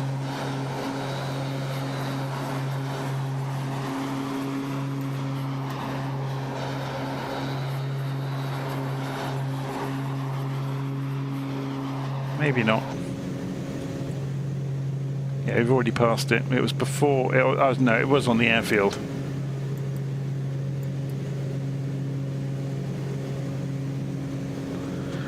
Okay, so we need to start climbing again, because before we get too much further, if we go and open the default window layout and put the altitude track back on, you can see we're going to have to get back to about 8,000 feet by the look of it in pretty short order. So what we'll do, although I say that, it's way out there, look, but before we know it, we'll get there otherwise. So 8,000 feet, attitude mode, set the vertical speed, open the throttles a little bit,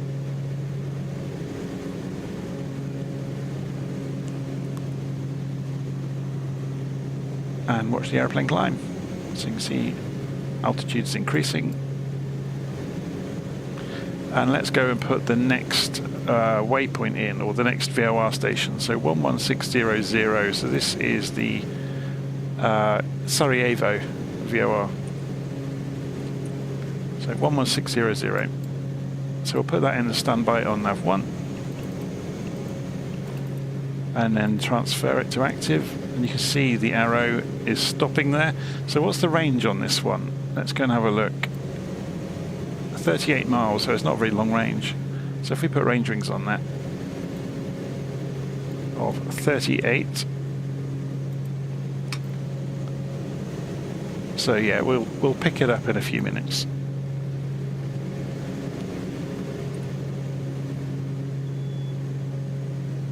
We're on the point of overspeeding, so I'm going to just make ourselves climb a bit more steeply. That was interesting.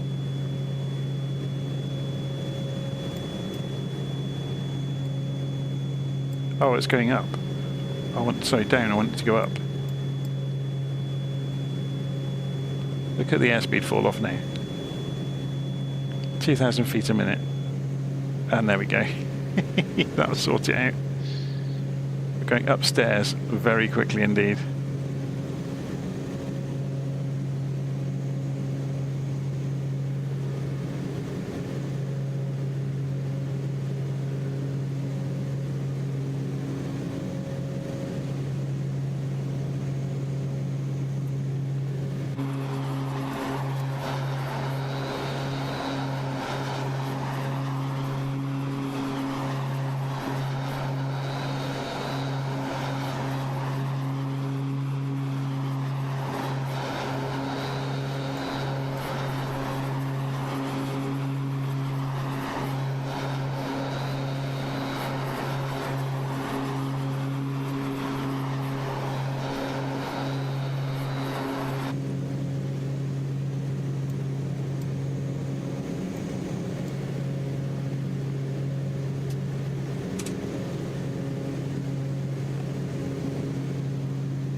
Just drop this view down a little bit, he says, as the view goes completely haywire on us.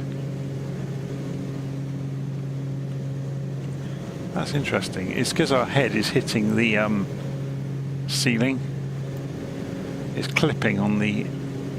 Yeah, that's as high as we can go, look, before our head hits that. It's quite amusing, really.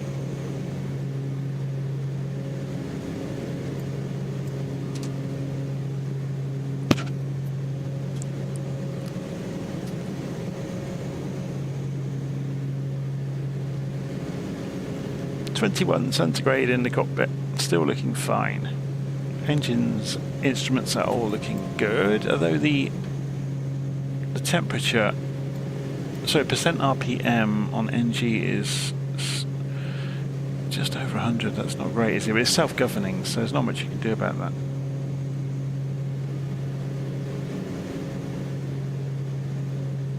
We're approaching 8,000 feet. So I'll need to come off the power in a moment because the airplane will level out and then accelerate. See that happening already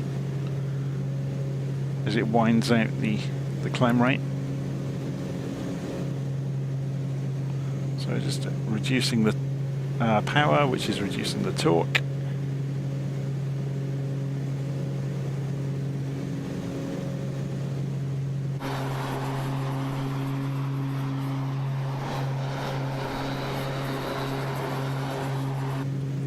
wonder what the rated max altitude is for the Duke. I wonder if we give it a try and push it up to a much higher altitude.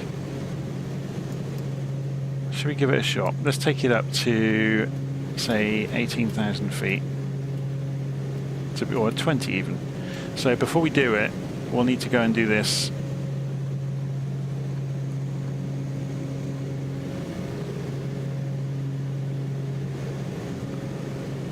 Okay, and then go attitude mode and pitch up.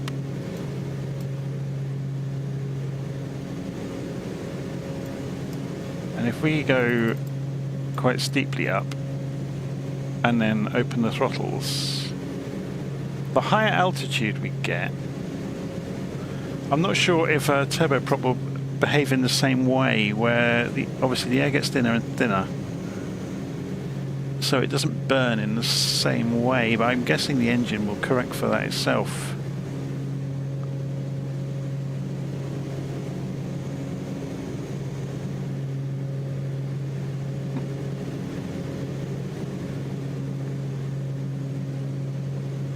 But I wonder if we can put more power down in the cold, thin air and not have such great torque problems. We'll find out in a moment. Whoa, the bug has just happened with the throttles. Did you see that?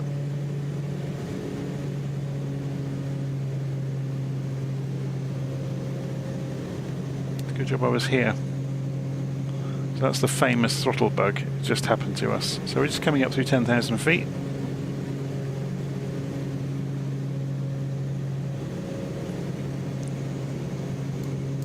Obviously we're not going to be able to keep this climb rate up forever, so I'm going to slacken off the climb rate to 1,000 feet a minute.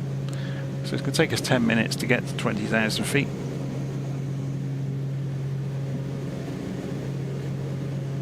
So gusty wind flaps in the live stream chat, great name by the way, it says 28,000 feet ceiling. So we're well within limits to go up to 20,000. I just thought it might give us a nice view across these hills.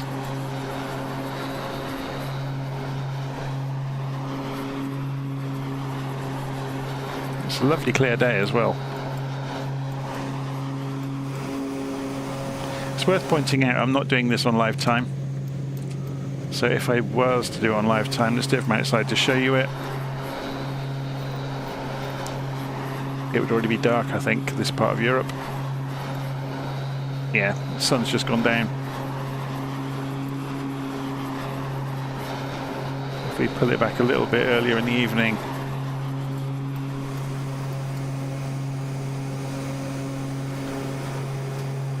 I guess we can leave it like that because it does look pretty, doesn't it?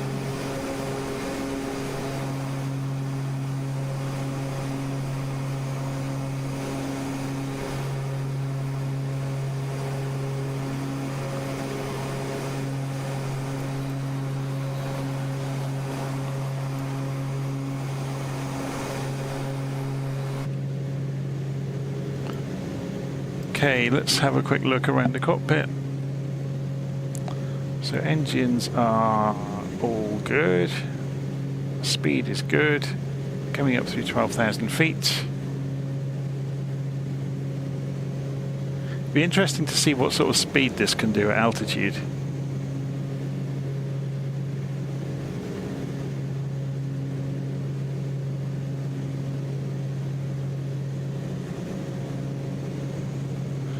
So we're still showing 21 centigrade in the cockpit.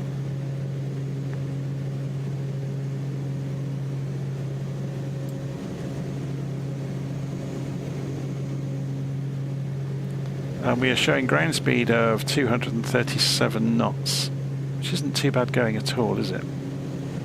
So obviously as you get higher altitude, I've mentioned this many times before, the airspeed's measured by a pitot tube, so it's measuring air pressure.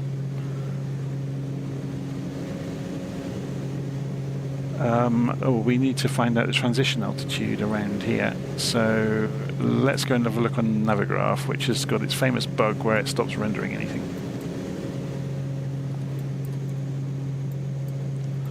So if we go and pick an airfield somewhere nearby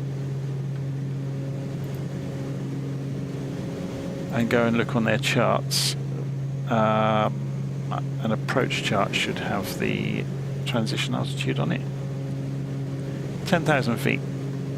So we're above the transition altitude locally, so we can go and set the barometric pressure to standard. Do we have to do that independently across both of them? Probably. 298. We want 2992, don't we? It's 2992, so 2992 is going to be about there.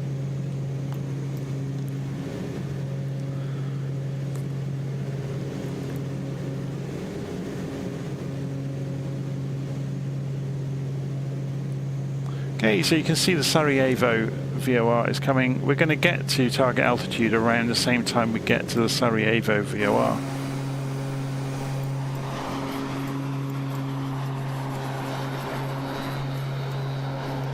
I'm guessing. Let's have a look on LittleNavMap because it's got the range here.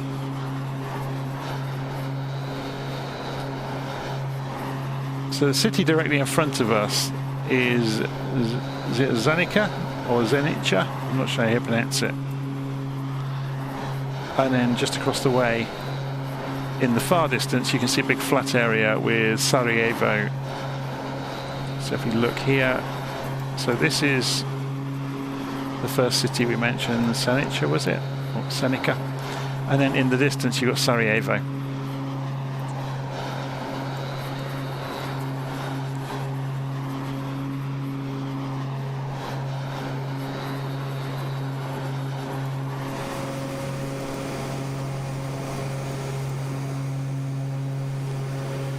Nice steady air at this altitude, much easier.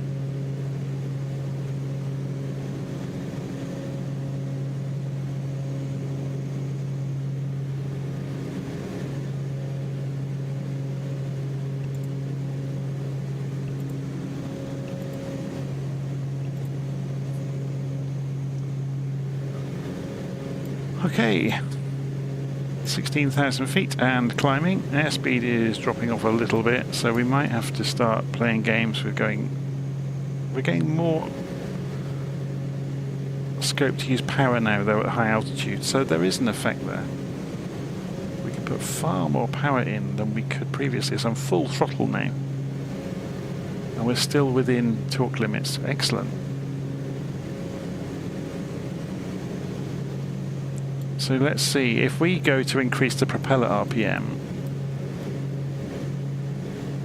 that might reduce torque as well.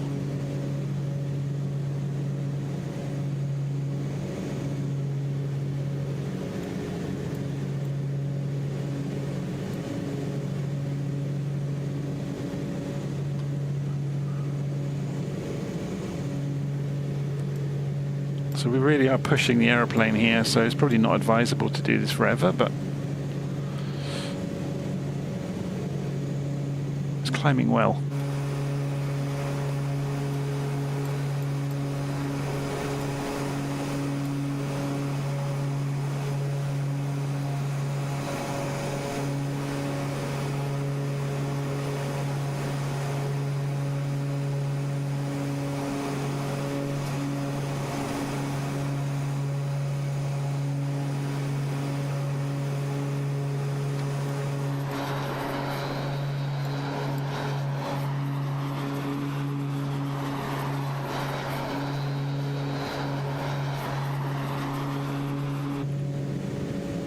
Keep an eye on it, because obviously once we level out it will overspeed immediately. We really are pushing it. I love the bug this has with the glass on the weather radar. It's always done it. It just shakes all the time. So let's have a look at the damage modelling. So yeah, we're in perfect condition still. So it's just telling us about turning, so it's going to start banking anytime soon. There it goes. So if you have a look from outside, you should see Sarajevo out there.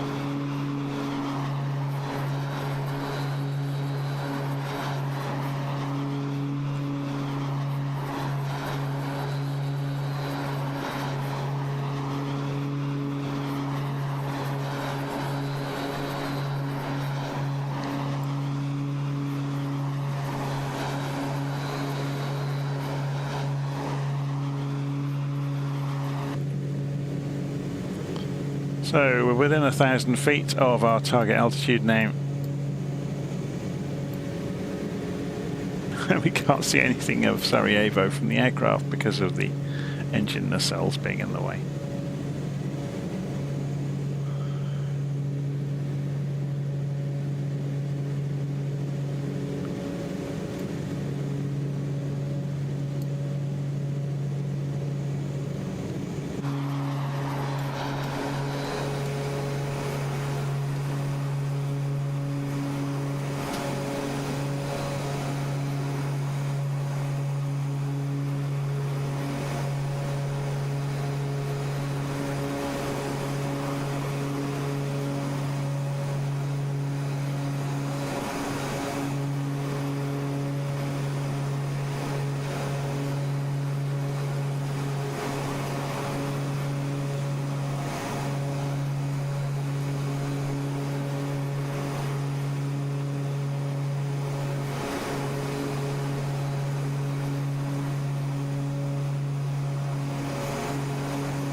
So Michael Duncan is saying, how much do you have the engines leaned out? You don't. This is a turbo prop, and we're just about to overspeed. Look, told you that would happen.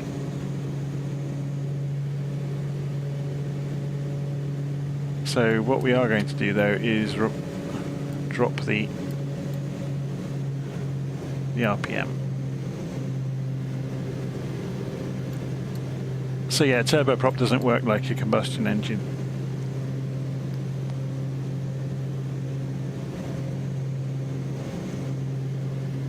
It's a gas turbine.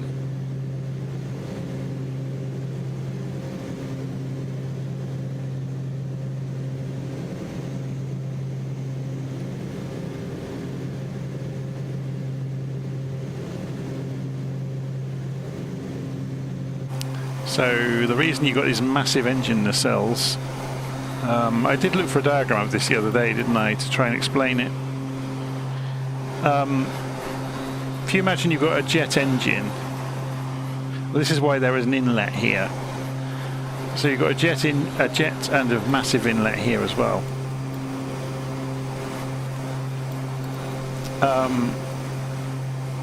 So the air flows in, is ingested by the gas turbine, which has its compressor blades at this end, pushing all the hot air this way.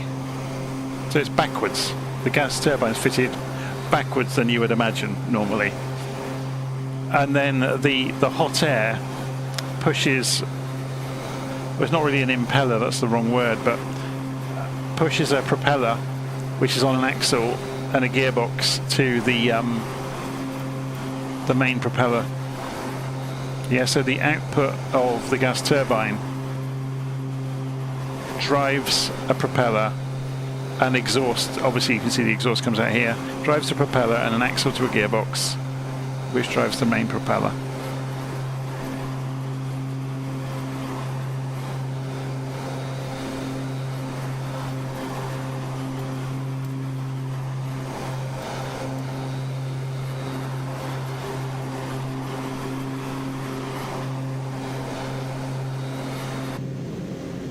What are the red levers on the right?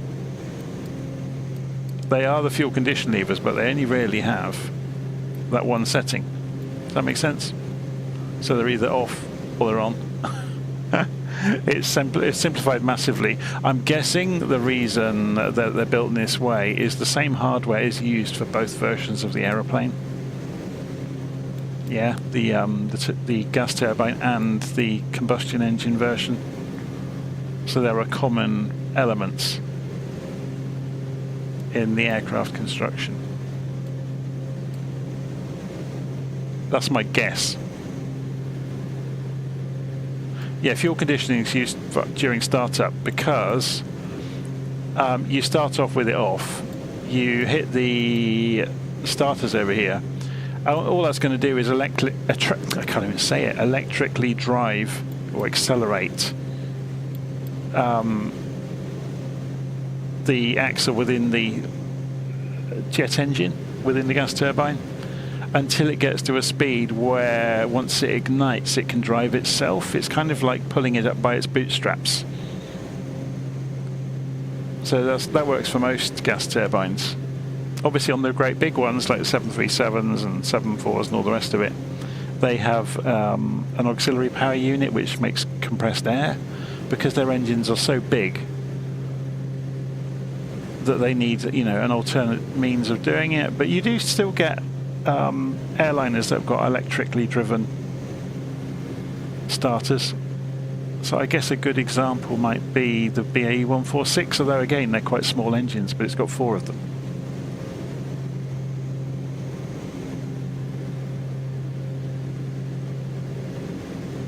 But the interesting thing about the turbofan engines on the big airliners is that the fan is free running.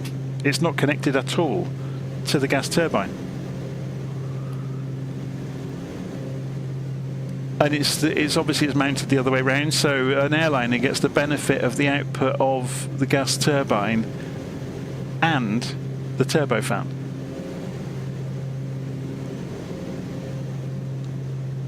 But yeah, it's an interesting one. So the output of the gas turbine drives a propeller, and the shaft runs right the way through the middle of the gas turbine engine out to the turbofan in front of the gas turbine.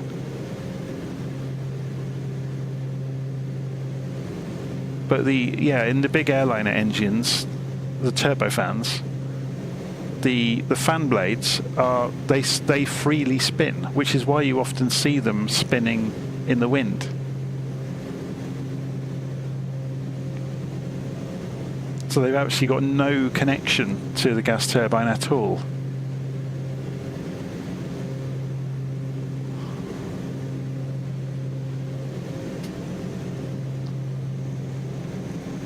Whereas on a turboprop, it's obviously a much smaller engine, but it does have a gearbox typically. But yeah, you get lots of different designs as well. I wouldn't claim to be an expert on it. I just know the basics of how they operate.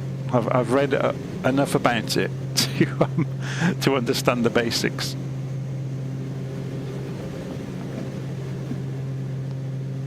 I find just about any subject to do with aeroplanes and aviation and navigation, I find it all fascinating. Okay, so you can see we are now approaching the next waypoint at Mostar. Let's go and have a look on the map. So if we get rid of this chart, so we're travelling south down towards Mostar. And we've got AVOR 116.90. So let's go and tune that in, 116.90, and make that the active VOR. We're running on GPS, by the way, so it's not going to make any difference to us. We'll go and also spin this around. So you can see it's already picked up the VOR. So this is just habit, really. You really should keep these going the direction you're going in case you need to switch to them at a moment's notice. So yeah, Mostar 116.9, and then the next one, which we could put into standby, will be Dubrovnik, which is obviously our destination today. So the Dubrovnik VOR is 115.4. So to put that in ready to go, we can just go and select 11540 and enter instead of transfer, and it will keep it ready. And we could do the same on Nav2. So we want to put 11690.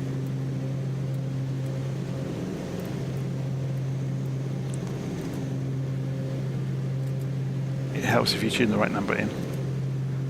And then 11540 on standby, and we'll just leave it there. We'll keep that one on. And yeah, so interesting that we can now spin the OBS round and find out the exact direction. It should be directly in front of us, to be honest. Whoa.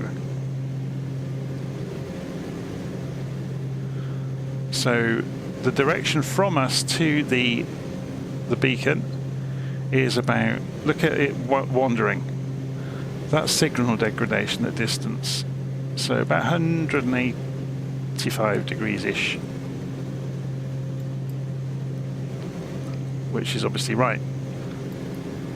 But then we'll lose the signal very soon.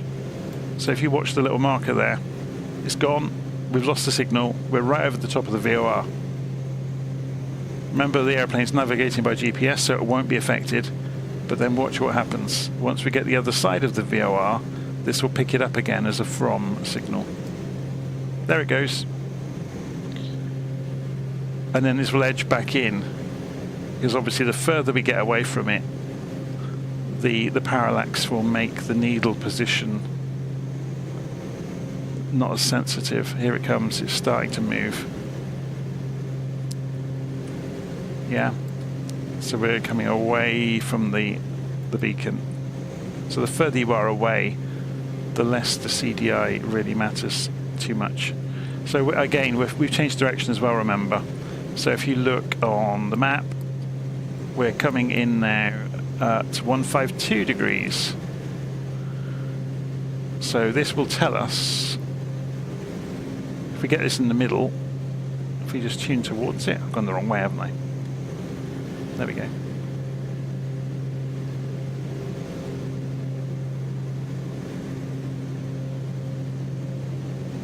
So we are flying away at 152 degrees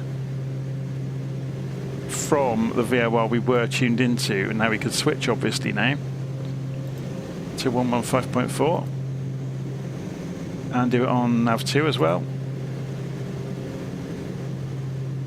So we're flying almost straight for the beacon, within a degree of where we thought. And we've got 39 miles to run. And if we look out the front, we get a really pretty view of the coast.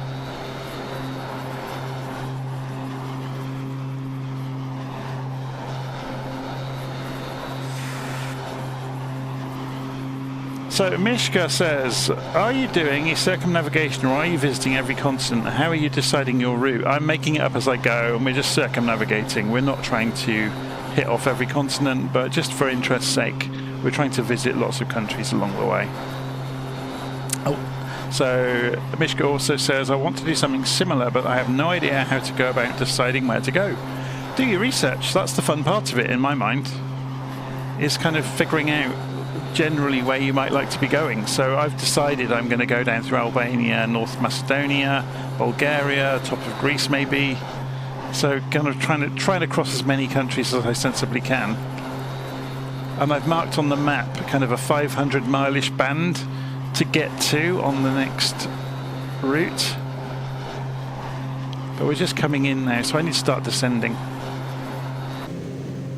So let's go and set our target altitude on the pre-selector down to 3,000 feet and go to attitude mode and pitch down and pull the throttle back.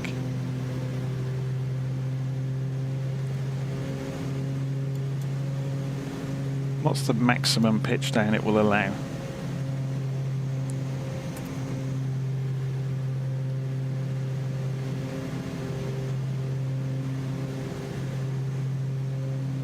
So we're getting a warning.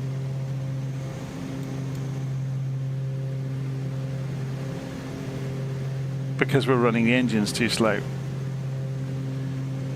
Gas turbines don't like running too slowly. So we're coming down about 3,500 feet a minute. Let's put the head tracking on.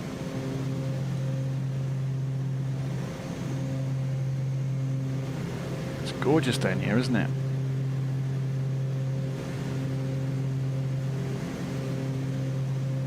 Still got 21 centigrade in the cockpit. It's all working well.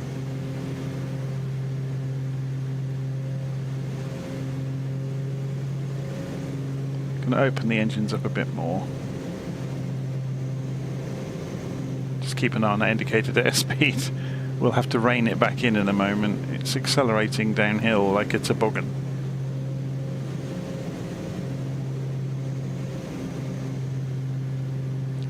There we go, just brought it under control.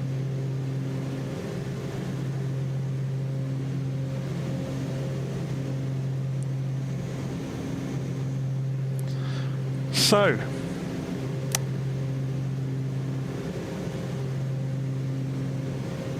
once we get down over the coast, we'll be able to fly over to our final destination.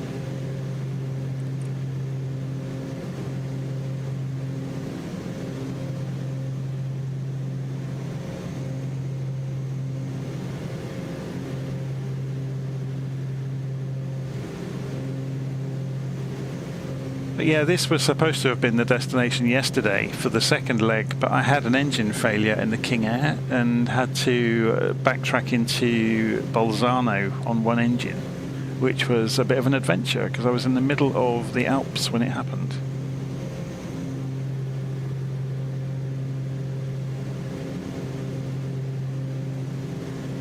So let's have a look at the altitude plot here.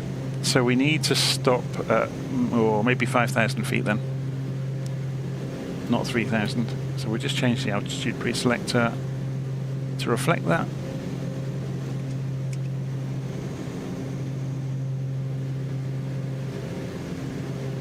And we can go and, as I said earlier, make this make sense. Oh, we're overspeeding.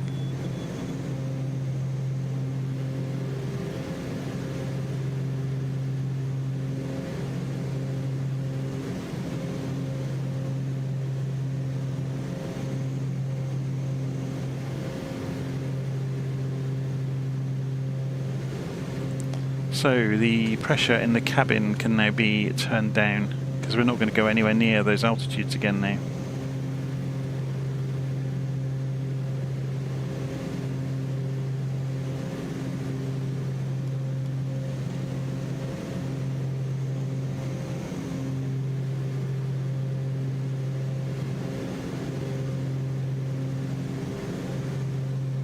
Coming down to 8,000 feet.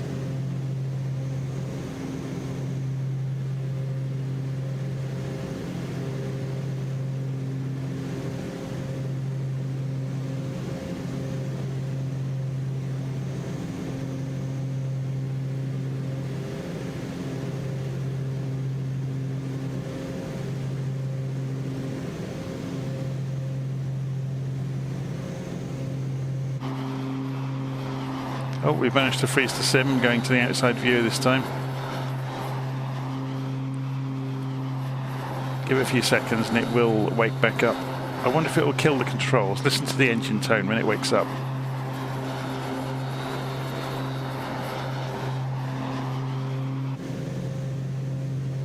No, they're good.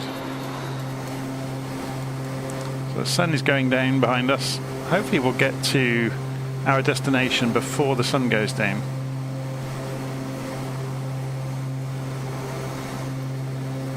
If not, we'll be doing a night landing, which is fine. We'll just go instruments. So we're within 1,000 feet of 5,000.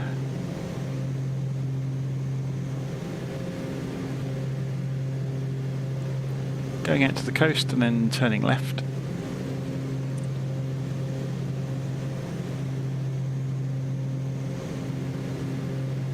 So you can see if we zoom in here, we'll get the the wider view, if we drop this now to 5,000 feet, it will refactor the display. So we should be good to hold on at 5,000 feet on the track that we've got programmed. Obviously, once we get to the destination, we can figure out our plan. So wind at the destination airfield is 170 degrees 7 knots, which doesn't agree with what we're experiencing at the moment. So here, the wind is funneling up this valley at 7 knots. So we may have to come in VFR runway 18, which is fine. We'll see though, the weather could change by the time we get there.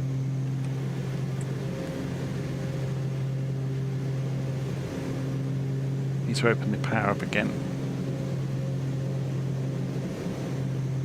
Obviously we're not descending anymore now, so we were busy slowing down, coasting to a halt.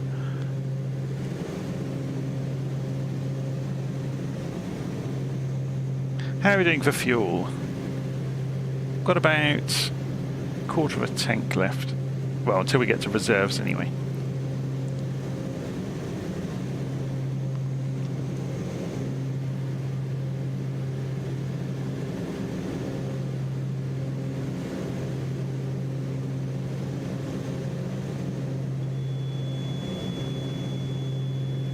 So we're getting over speed again.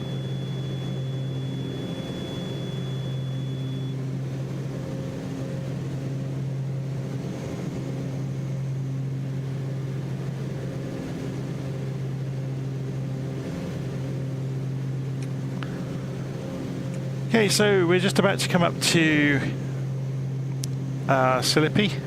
Is it Silipi or Kilipi? I'm not sure. I would imagine it's Silipi, but I may be wrong. And then over to Podgorica.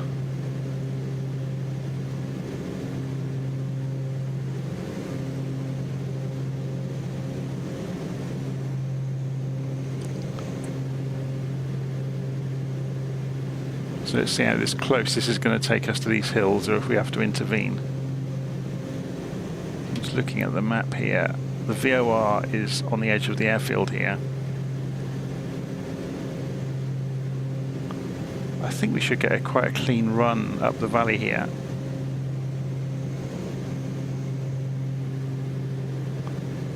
Then we're on to our destination.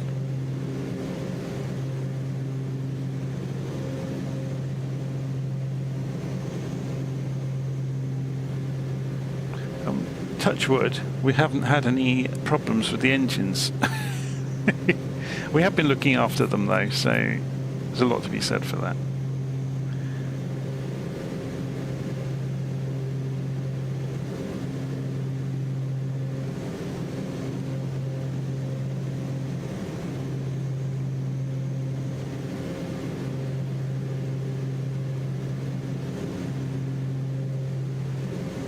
Okay, so we should start making a left turn very soon.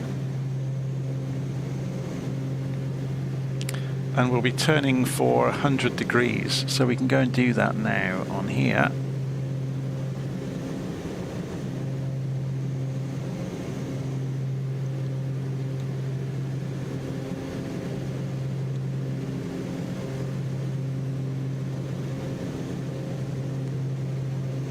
So the autopilot is making the turn.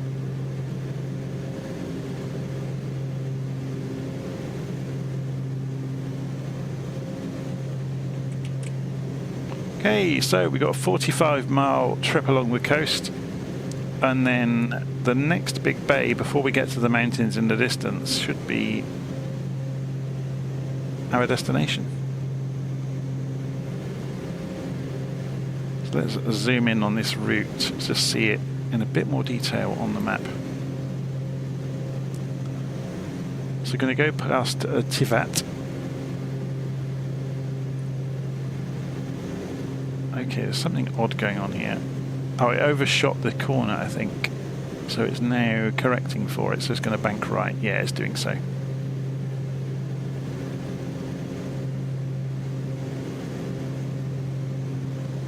But this is why you have to be careful, look. We're going to end up buzzing this hilltop.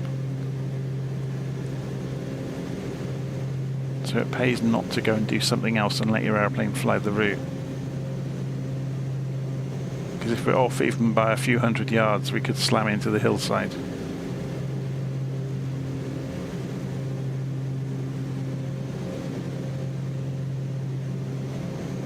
So it's a race against the sun, is it now? See if we can get there before the sun goes down.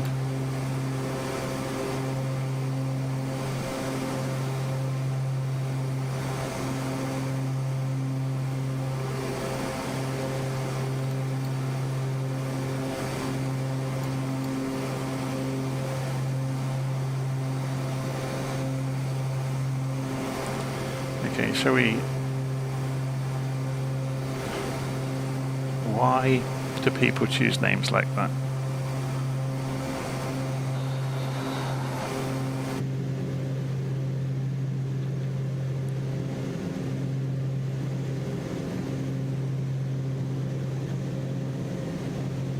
Yeah, so we're going to go manual for a moment. Or we could just go to heading mode, I guess. So, heading bug.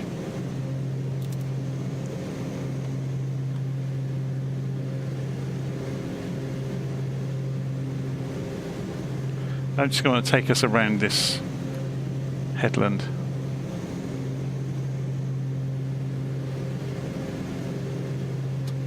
We can see the destination now, so if we zoom in,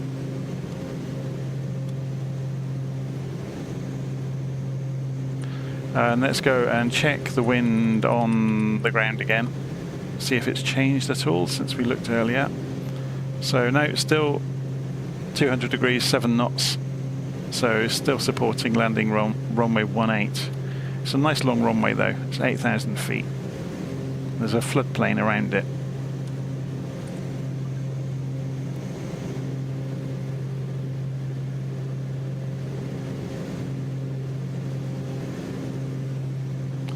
So let's go and get the landing lights on. Let's find out the barometric pressure at Podgorica. So, what are we doing? Open the airport. Weather 2977. So let's go and tune that in.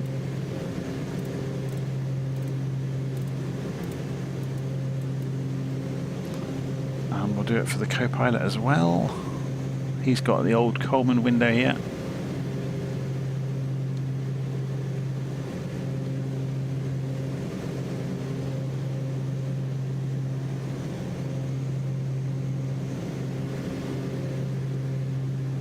There we go.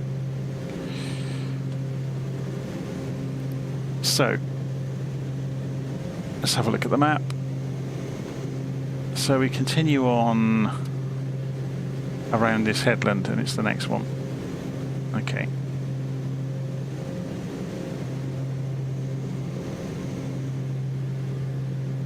Or the next inlet, I should say.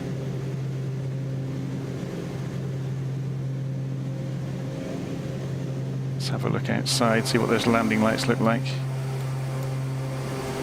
Don't really look as any... maybe they're on the undercarriage.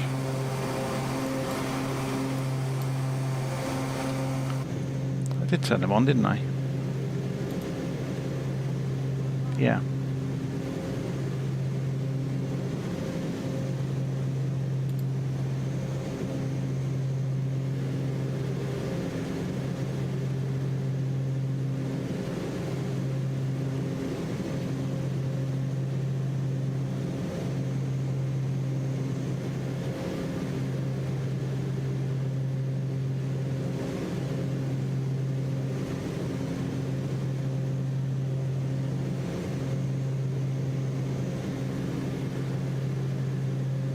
We need to put some lights on in the cabin, don't we? It's going to get dark fairly soon. Internal lights, where are they? Where are they? Where are they? On the co-pilot side, maybe.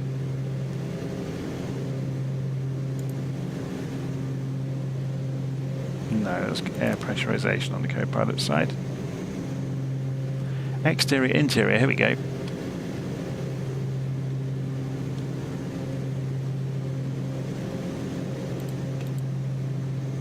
Whoa!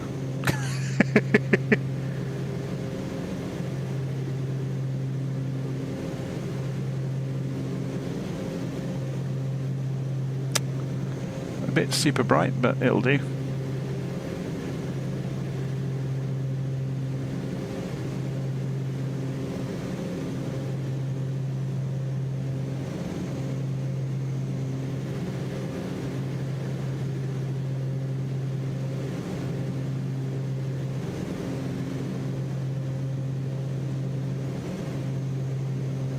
We got a floodlight.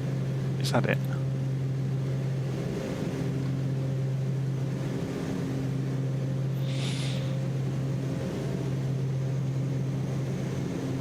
Okay.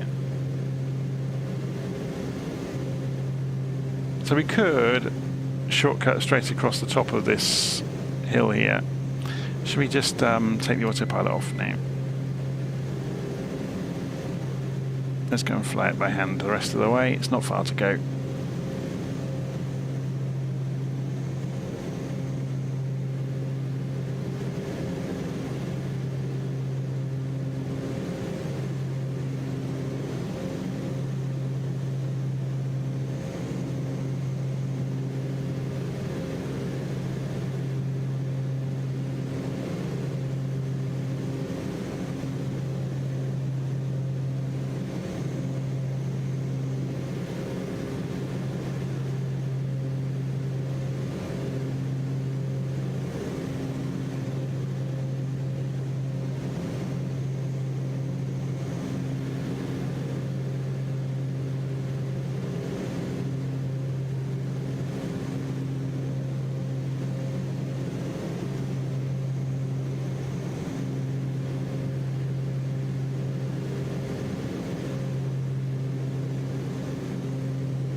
Okay, so we want to be coming in this side really to get a direct in approach, unless we want to fly a circuit, which might be good fun, I guess.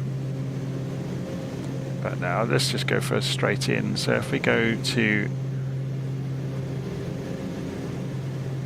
the northern end of the airfield,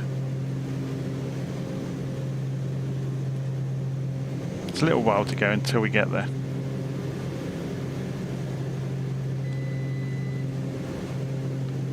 So let's go and put this in. It's in heading mode.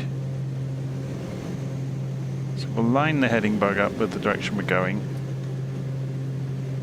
We're at 5,000 feet-ish.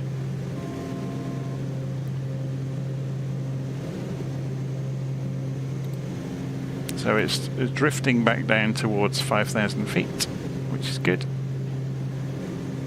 So what's the airfield elevation of our destination airfield? 122 feet. So as soon as we get past these hills, we'll start dropping.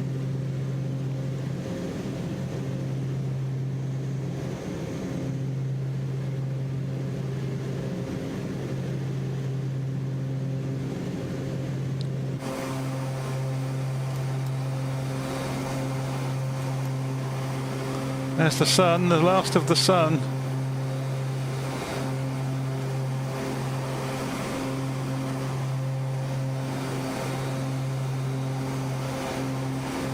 And it's gone.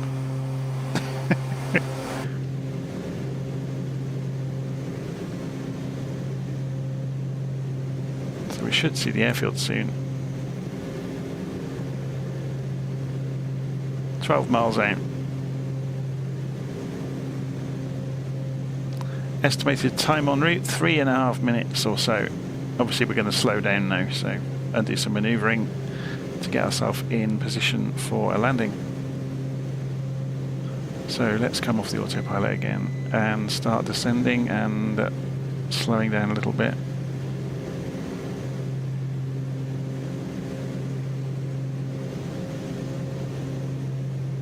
It's a shame the wind doesn't support coming in with the ILS.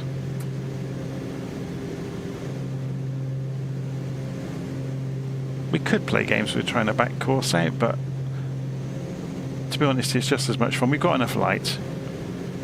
We can come in visually. We've got just enough light.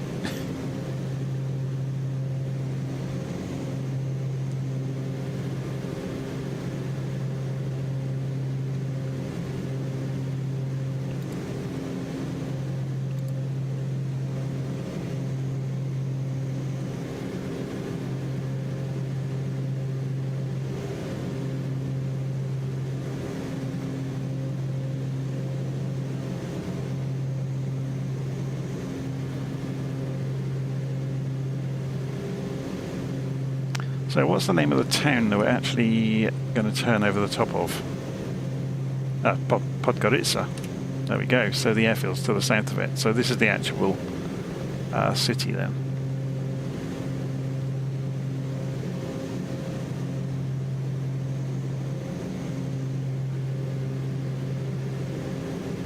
So we're just holding about 3,700-ish feet at the moment.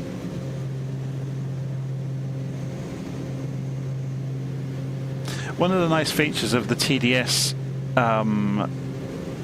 XI is you get the line of the runway is projected as a dotted line, which helps enormously with lining up.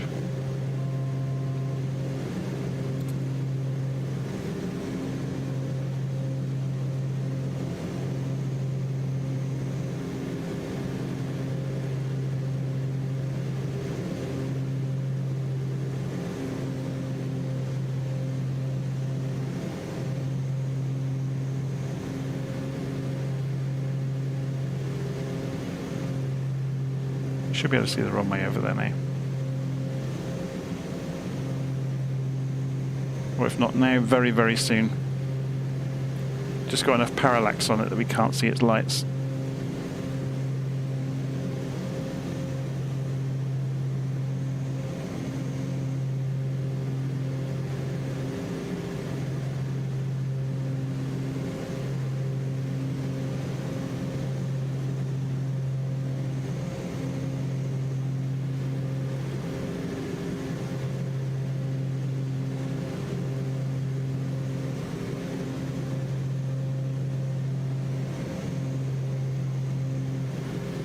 Unless this is it, of course. I thought it would be further away than that.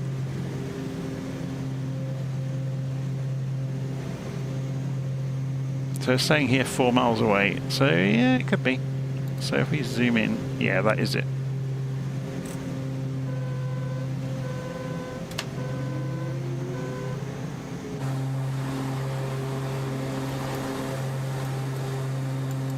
And we have our lights on at last, and there's the runway.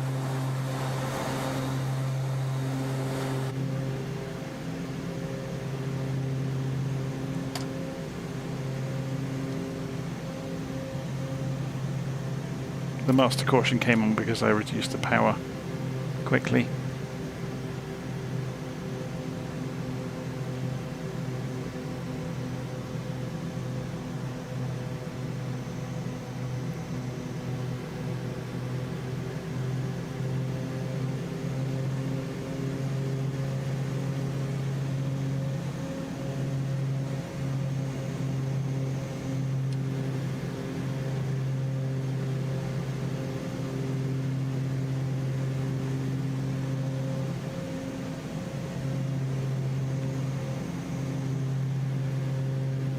So I think we've got one red and one white. You can't quite see the VASI lights. They're obscuring each other to an extent.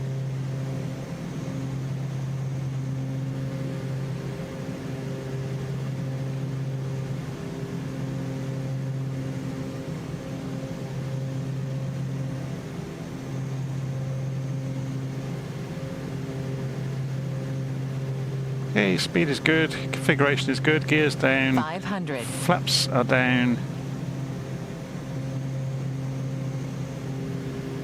We're now too low.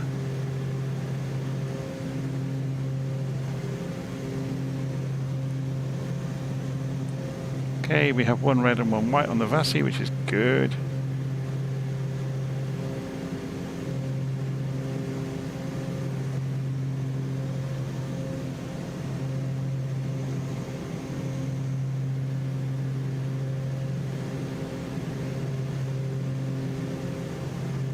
Getting a bit bumpy. That's that wind coming down the runway, bouncing over the trees.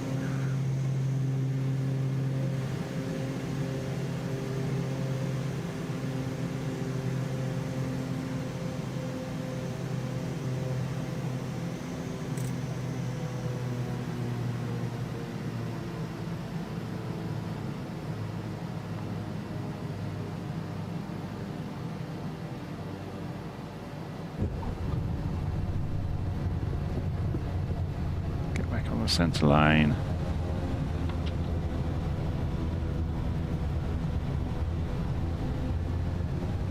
Using reversers, they're really powerful, aren't they?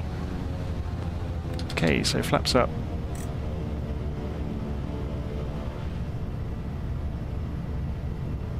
So I reversed the pitch then on the propellers just to see if it would work, and it did.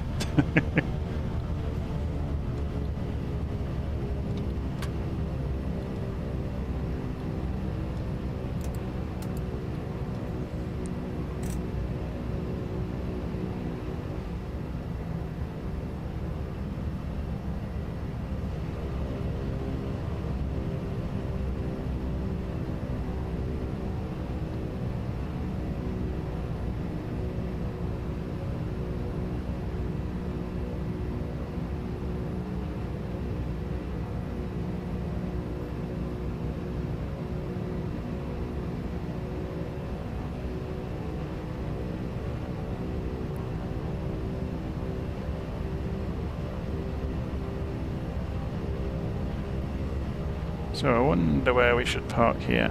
This is just an AI built aircraft. Whoa, look at that corkscrewing off as soon as I went to an outside view.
Okay.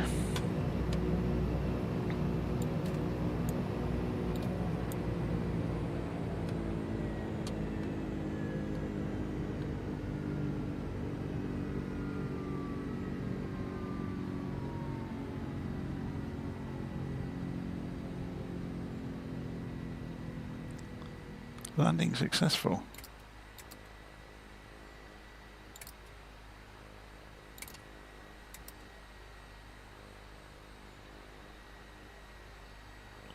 Right, should we turn some things off?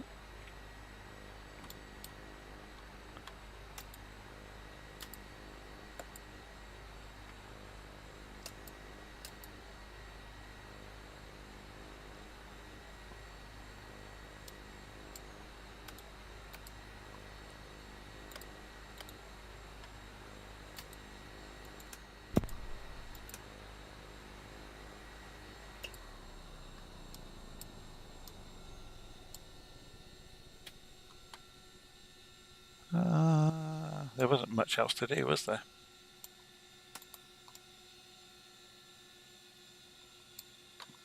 Nope.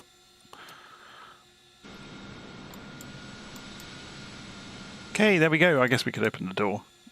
Does it open this side or the other side? I think it's the other side, isn't it? Oh, it's in the back. Sorry. Pilot gets in through the back in this aeroplane.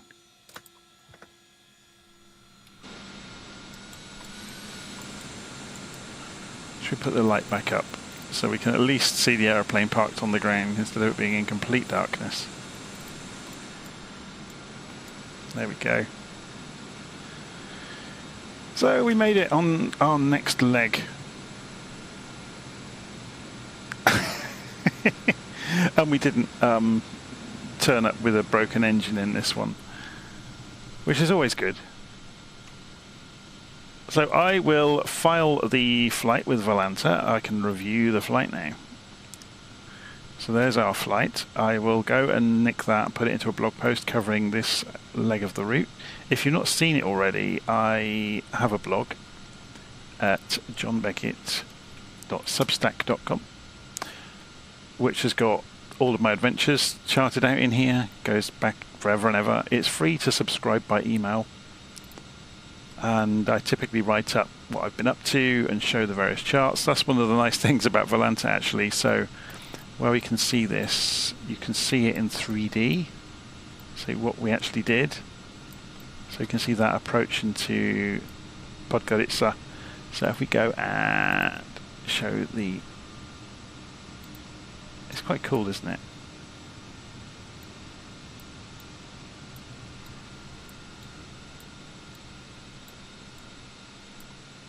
Anyway,